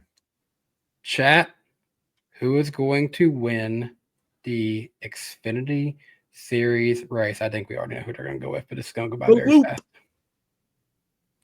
I'm just going to write it in right now because I know exactly who they're going with. Yeah. Wow. They're taking SVG. Why did I even write him down? And I hope you guys didn't want Zilish because I'm taking him. Yeah, I'm not shocked. Not shocked at all. It's either going to be a WeatherTech Red Bull car or a Red Bull WeatherTech car. I'm going to go with a red wheeling car if they're racing it this weekend. I'll go Jesse Love. Damn it. Seriously? I really felt good. I'm like, all right, at least I'll get Love. Like, no way Jarrett's going to be thinking like that. Okay, dang it. I got to lock in, man. Like you and I have pissed away a damn good lead that we had over the field. I'm taking a kind of a boring pick, but he's pretty good. I'll go Allgaier. I think that's the second or third week in a row I've picked Allgaier because it's like. I realized, totally forgot, but yeah, these were our Xfinity picks. Whoopee! Yeah, totally forgot. Now, yeah, I have Allgaier. For the Cup race, who will suck this weekend, chat? I think we can give ours while they give theirs if you want. Sure. Yeah. My suck pick is Denny Hamlin. He's not been good at this track since it's come. I'll take my layup of the episode here, Noah Gragson. That's also fair. I'll throw one a little outside of the box. At the beginning of this year, Josh Berry was looking really good. By the way. Fair enough. Josh Berry looked really good to start this year. A couple of top fives, obviously got that win. He has one top 10 finish in 13 races. Yep. It doesn't strike me as a great road racer either, so I'll just throw that out there. And now, underdog, cup race underdog. Chat, who do you think is going to be the underdog? I'll go ahead and get mine out of the way. The best average finish at this track since it began, Ty Gibbs. I'm going to go somebody who had a top 10 finish in the last road course race, and I like the direction of this team, John Hunter Nemechek. Both very good underdog picks. I feel like it's lame to say just like Hocevar, but I just feel like he's going to bring something this weekend. But I'll also throw out McDowell as someone who I think more realistically could surprise us and win. Oh, chat seems to agree with McDowell. Yeah, I think they're going with him as their underdog. Fun. All right. All righty. So with that being said, who is going to win the Cup Series race on the streets of Chicago? Chicago. Chicago. So should I even bother? Wait, I mean, I know who they're gonna go. Yeah, Yeah, it looks there like they go. chat is betting on a clean New Zealand sweep. Yep, kind of figured it was gonna go that way. Yep. I don't even know why I wrote down SVG. So who else did you write down? It's a hint. Uh-oh. No way. Oh my God, you're gonna do it again? They can take him as their underdog all they want. He's got a pretty darn good average finish here, so I'll take Michael McDowell in this one. Wow. Yeah, Danny, he does, but the numbers don't lie. Ty Gibbs has a better one. I'm going Ty Gibbs. I'll take it. I will go out on the limb. I argue that he was the only one that could take on SVG in Mexico. Eric is having a spasm over here. Wow. I was not expecting the 5th and 6th guy. I don't even know why I wrote down 6 names, but the 5th and 6th guys are off my board, which means I get my number 2 pick. How does the saying go? Fool me once, shame on you. Shame on you. Yes. Fool me twice, shame on me. I will not be fooled twice. You're Tyler saying Reddick is going to get back on track and run well, win at a road course. Almost won COTA in the spring. They admittedly missed it at Mexico City. They'd been to Chicago before. He was running down Bowman in the closing laps last year. Tyler Reddick is my pick. I'm not going to lie. I can see why you say that, but I think this is going to be your biggest airball of the year. Ooh. I don't think so. Yeah, we willing to put a nice friendly wager, like a $5 wager. I'll be here as witness. On No. Reddick versus McDowell? On Reddick being a whiff. We literally just went on a tangent earlier of why we don't touch DraftKings anymore. We're not on DraftKings. We're on NWP Kings. No. We even have a crown over the NWP logo when the pick logo comes up. I'm literally wearing a hat with a Christian radio station. I'm not gonna condone this right now. I'm feeling good. I'm glad. I can't believe. Okay.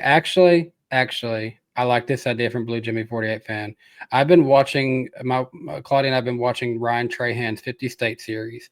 The loser of this, that's 5 from each of us, can donate $10 to Ryan Trahan's 50 State St. Jude Series. That sounds good to me. I like fair. that. All right, I'm down. We in agreement. We do a virtual handshake. Shake. Yep. The whoever, if what is our Whoever the justification? highest finisher is. How about that? Oh, Of our between, three. but between You want me to add it? I'm good. Whoever you sure? I'll add in too. Whoever the highest finisher is, $10 to the. Wait, whoever the highest finisher donates, or The bottom what? finishers donate. How about bottom? Yeah, bottom finisher. Bottom finisher will do a collective $15 from the 3 of us. I like it.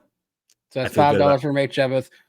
Either way, we're going to be donating $15 to the St. Jude's charity to Ryan Trahan. It's nowhere near the amount of donations they've been getting. It's absolutely a crazy series. Go check it out. They've been getting tons of $5,000 donations. If I had the means to do that, I would do that. But That's very cool. I don't have that on me. That's very, very cool.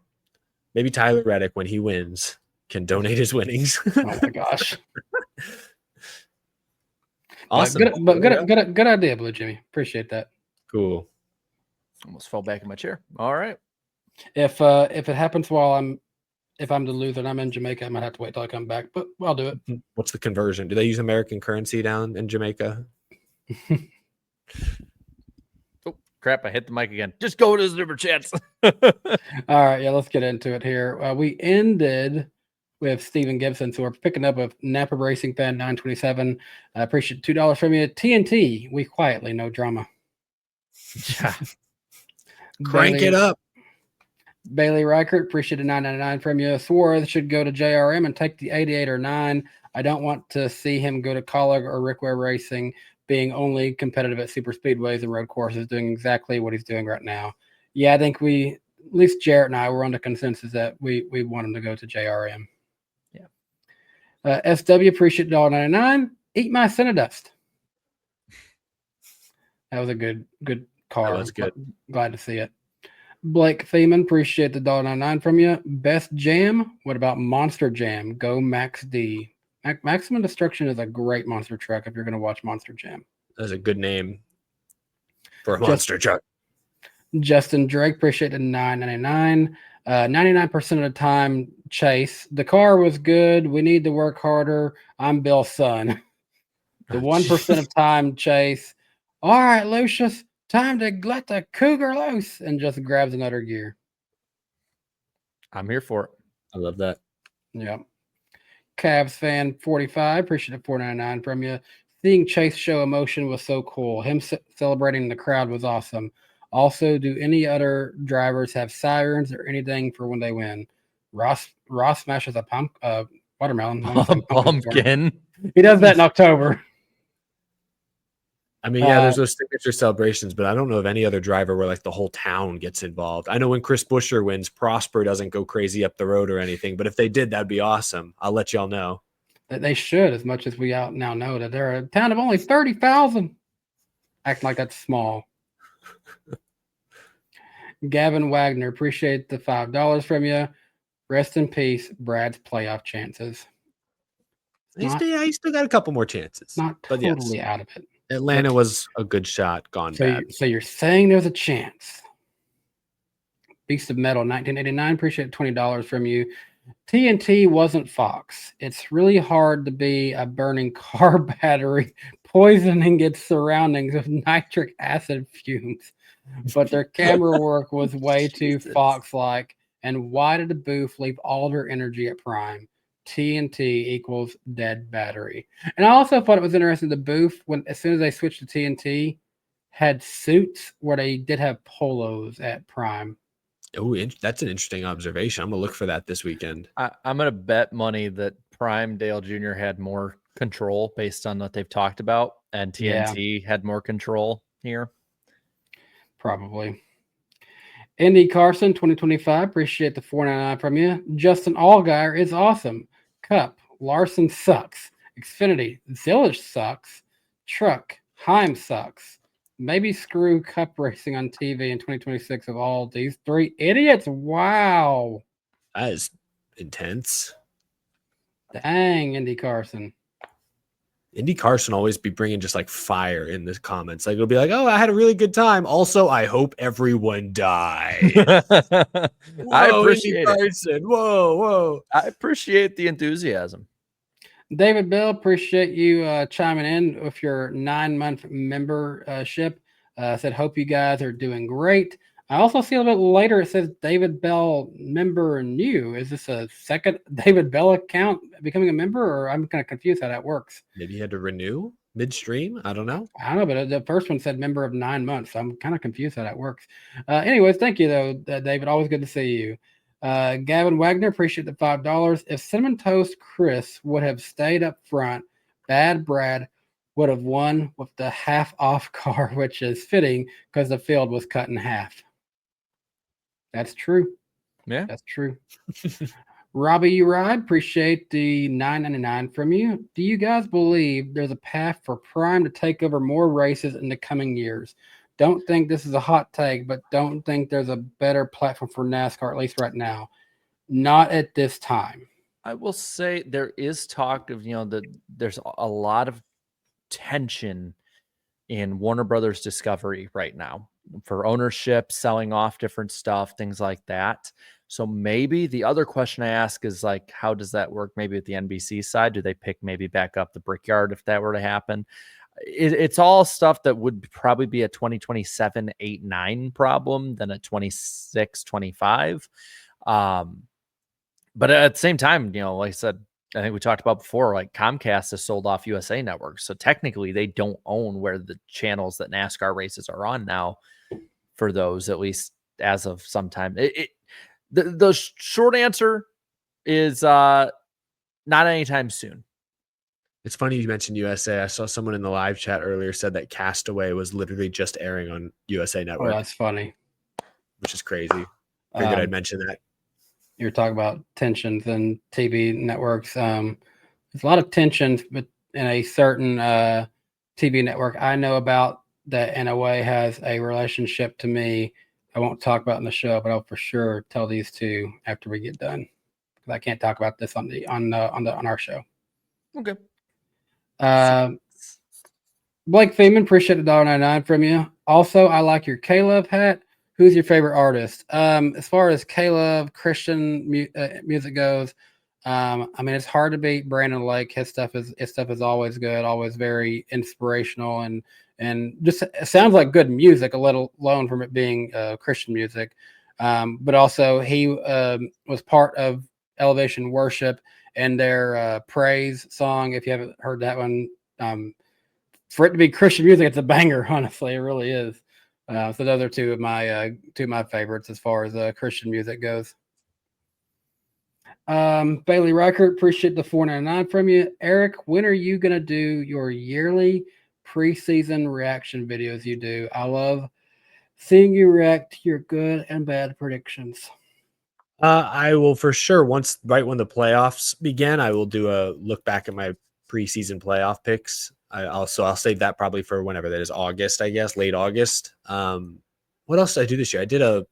I actually have a video coming out this week. We're halfway through the season, 18 out of 36 races. So I'm going to do sort of a full field rundown and just my thoughts on how everyone's running so far this year. I know Jarrett did like a traditional letter grade video earlier this week. I don't think I'm going to do that exactly, but I am still going to kind of do my mid-season check-in on everybody. So I'll talk a little bit about some of my preseason predictions in that video too. I'm curious how more or less on specific drivers strict you'll be on the grading process. Because I know a lot of people criticize me for a few of my There's D's one and F's. You gave a D to somebody. What did you give Haley? Maybe it was Haley. Well, what did you give SVG? Overall in the season, I gave him I think a D or D plus. That's what it was. I was like, his job was to win a road course and make the playoffs. He did that. I would have given him a B, maybe a B minus. I was surprised. That's one that surprised the rest of the way. That thing is it's all the lens of how you grade it. Yeah, but I grade it based off expectations, and I expected him to kind of be cheeks at most of the ovals, and he has been. And he won the road course. That one surprised me, but we'll see where we differ. What's your Ty Dillon grade now? That's got a top 10. Oh God, I actually have all the grades here. I can actually look them up. I'm trying to guess what did I give each guy again? Oh wait, I have it on me. I gave him a C. Wow. Yeah, it's because he's doing what they expected him to do. Yeah, I gave SVG a D plus. Yeah, I thought that was a little harsh. I gave Kyle Busch a D minus. That's fair, honestly. Yeah. Calypso, I appreciate your $1.99. Hello, boys. The B is back in Chicago. Oh no. Jam plays games. Appreciate the $4.99. Some people say that if you search for the word beauty in a dictionary, you'll find a picture of Chris Buescher's purple Cinedas car next to it. Yeah. Indy Carson 2025. Appreciate the $4.99 from you. Hey, NWP, have a great Independence Day weekend. I was at Road America IndyCar race, NASCAR comeback. I will be at Final Chicago Street Cup race. Well, have fun. Have fun for sure. Yeah, it would be cool. I hope Road America makes it back. Maybe not every year, but I hope they've if they ever run into an issue where Montreal, we want Montreal. Oh, it fell through at the last minute. Maybe they can strike a deal with Road America from time to time. From kind of what I heard is Road America was pissed that NASCAR took their date away because they're we brought you over 100,000 people each year. I think we've proven we should be on here, and they're well, we'll give you Xfinity. And they basically are yeah, we want Cup or bust at this point. Yeah, fair enough. But the ratings were also bad. That's why I'm I don't know if it could be an every year thing, but from time to time, I would love to see it. I would love to go back. I would want it, and I know the viewership wouldn't be great with it this way, just a double whammy. I think the only way it would resonate with those at home is if Prime covered it. Because I think they could capture the energy of the track. The energy of the track was insane both years. I loved it. But TV did not capture that at all. NBC failed terribly at that. Yeah, yeah. Well, then also the crowd up on the hillsides were all hiding in the shade usually because it was so hot, at least the first year. Also thinking of Independence Day weekend. So we're leaving for our mission trip on literally July 4th morning. Which means I will be in Jamaica for 4th of July. and it's going to be weird. It's 4th of July, and I'm not hearing any fireworks. If I'm hearing fireworks in Jamaica, I'm actually very shocked. You'd be playing the game that we played in Rockford growing up, gunshots or fireworks. Yeah, Maybe Jamaica throws a crazy party for 4th of July. You never know. I doubt it. Danny's Just, going to be just like how America goes crazy for Cinco de Mayo, even though apparently that's like not And correct St. me if I'm wrong, that's- Patrick's Day. yeah, that's not like a huge celebration in Mexico, but in America we like to pretend that it is and make a big deal. Yeah, I doubt I'm going to be saying that. No, they have a rave instead. We'll see. Report back, Danny. Justin Drake, appreciate the $49.99 from you. Very generous. You always are very generous to us, Justin. Really appreciate you stopping by and your support to the show. Grandpa, are you proud of me? I finished 14th. Joe Gibbs. That is atrocious, Ty. The weekly top 25 cars got wrecked out except Elliott, Bowman, Busher, and Reddick. And you still couldn't manage a top 5 or top 10 running with the weekly back markers. I'm just imagining Michael reading it. Not to sound like a Ty Gibbs homer, I was actually watching Dylan fenced him towards the end of the race, like just absolutely slapped the wall. He wanted to be the best driver named Ty that week. Yeah, it was a little tie on tie violence there. You could say he was a Thai fighter. Oh, that was actually kind of clever. Well, Yeah. T4R2OUL. Interesting name. Appreciate the $4.99 from you. There's 41 cup entries for Chicago this weekend. Any early predictions for who misses the show? I'll say Austin Hill for shock value. We talked about that a little bit. I'm going Catherine Legg. yeah.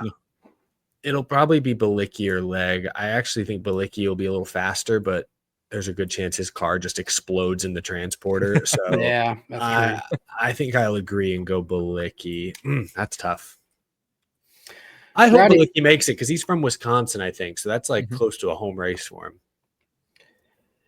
Rowdy 8 Diecast, appreciate the $1.99 from you. Lime Rock is fun in person. It's a shame that Fox can't show that. It's tough when Corey Heim has an 8-second lead, to be fair. But Jason Carney, appreciate the $5. Bowman has a shot at the road courses. That he does. He won Chicago last year. puncher's chance. Dumas RLC, appreciate the $5 from you. I have Max through Disney, Hulu, and Max bundle. The race was locked out for me, guessing others as well. Ended up using my dad's login for TNT. Interesting. Why do sports have to be so hard to watch in the year 2025? It's not just NASCAR. It's so many other sports too. I know. Greed. Was the race probably like blacked out in Atlanta markets, being that's on an Atlanta-based network, like in Atlanta? It wouldn't surprise me if they pulled some funny, antiquated BS like that. Beast of Metal 1989, appreciate the $5 from you. I remember virtually no promotion of NASCAR during the Stanley Cup Finals, which Turner had this year. I also remember Turner not pushing the NHL at all. Laziness. Cheap. Bailey Riker, appreciate the $4.99 from you. True fact, if you take Himes 14 stage wins away of 140 points, he'd still be first in points, up 6 on Chandler Smith. Oh, shit. He's got like a 2 to 3 race lead. That's crazy. Why do we need a playoffs in the truck series? And to further on that comment, 505 Doom, appreciate the $3. My unpopular opinion, bring back bushwhacking. That would prevent Corey Himes' dominance. I am so sick of this take. Everyone keeps saying it now, and it's like, if we learn nothing from history. Nope. We got a good balance. Yeah. West Virginia, appreciate $1.99. We talked about this a little bit. Daniel Suarez to the 7. Haley ain't really working out. Possibility. Maybe. Possibility. I think it's a hair too early to give up on Haley. But yeah, Suarez I don't think would be like a downgrade. I don't know that he'd be a huge upgrade though either. Sorry, getting a little yawn in here. Sorry about that. It's late. I understand. Another one, nearly 3-hour show. Look at us. Yep. Do it every week now, guys. Eric Elston, appreciate the $5 Australian, but that's not what he's calling them. Here are $2 dues. Fun fact, both Will Power and Will Brown are from the city I live in. I also went to a neighboring high school to Will Brown. Well, first of all, Eric, hello. It's probably not late over there where you're at. Actually, hey Siri, what time is it in Sydney, Australia? In Sydney, Australia, it's 12:44 p.m. You just did. A bunch of people watching this just had their Series or Alexas or whatever go off. Yep. Everyone with iPhones is now going off. And hi, Eric. It's he's watching us on his lunch break, basically over there. Nice. I keep hitting this damn mic. Let's all smack off a little bit. Oh gosh. Blake Feeman, appreciate the $1.99 from you. Love Brandon Lake playing Praise at my wedding. Oh, that's a good one. That's cool. Everyone's gonna be praising the Lord at the wedding. West Virginia, appreciate it. $19.99 from you. Fun fact for Danny. What? You stopped and go. You lagged slightly. Your singing bit was cool because it kind of sounded like auto-tune for a moment. Oh, that's nice. West Virginia, appreciate the $19.99 from you. Fun fact for Danny, but Bowman's P11 at Pocono was Bowman's first finish between 11th to 25th. Quite literally top 10 or records. Hopefully those 2 months of hell was all his bad luck and it's smooth racing from here. Could be. It was a rough stretch there. Everyone was putting Hocevar in his car. Yeah, he's had a couple good weeks in a row. Hopefully Chicago continues that.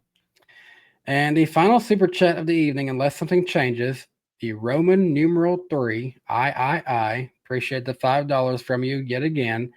Road America is perfect for the 4th. If it is on TNT, it will have crap ratings either way. Let the people come to the track in the hundreds of thousands. That's a good take. I do like Road America on America's birthday. I think that's cool. That should be easy to market. So, yeah. I'm right there with you. We all like Road America here. I don't think any of us on this show are like gung-ho, give me Road America every day, all day, every year, but we all like it. I think we'd all love to see it return at some point.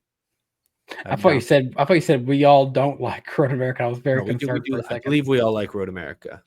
I want to go back and get some deliciously golden fried cheese curds. It's like such a stereotype. Like, yeah, Wisconsin's only known for cheese. To be fair, last time I was in Wisconsin, I went to a place called the Cheese Castle or the Cheese Land, whatever it was. It literally was called like Cheese World, and the whole place was just cheese. It was like a Buc-ee's, but for cheese. I know this might be a hot take for Jarrett, but there are these schedules that show like what team your NFL team's gonna be playing in the next few years, and I think at some point there might be a game coming up in the next few years where Titans might play at the Packers, and I kind of like to go to that just because that's such an iconic venue of sports in general. Have fun. Real quick, just to show you.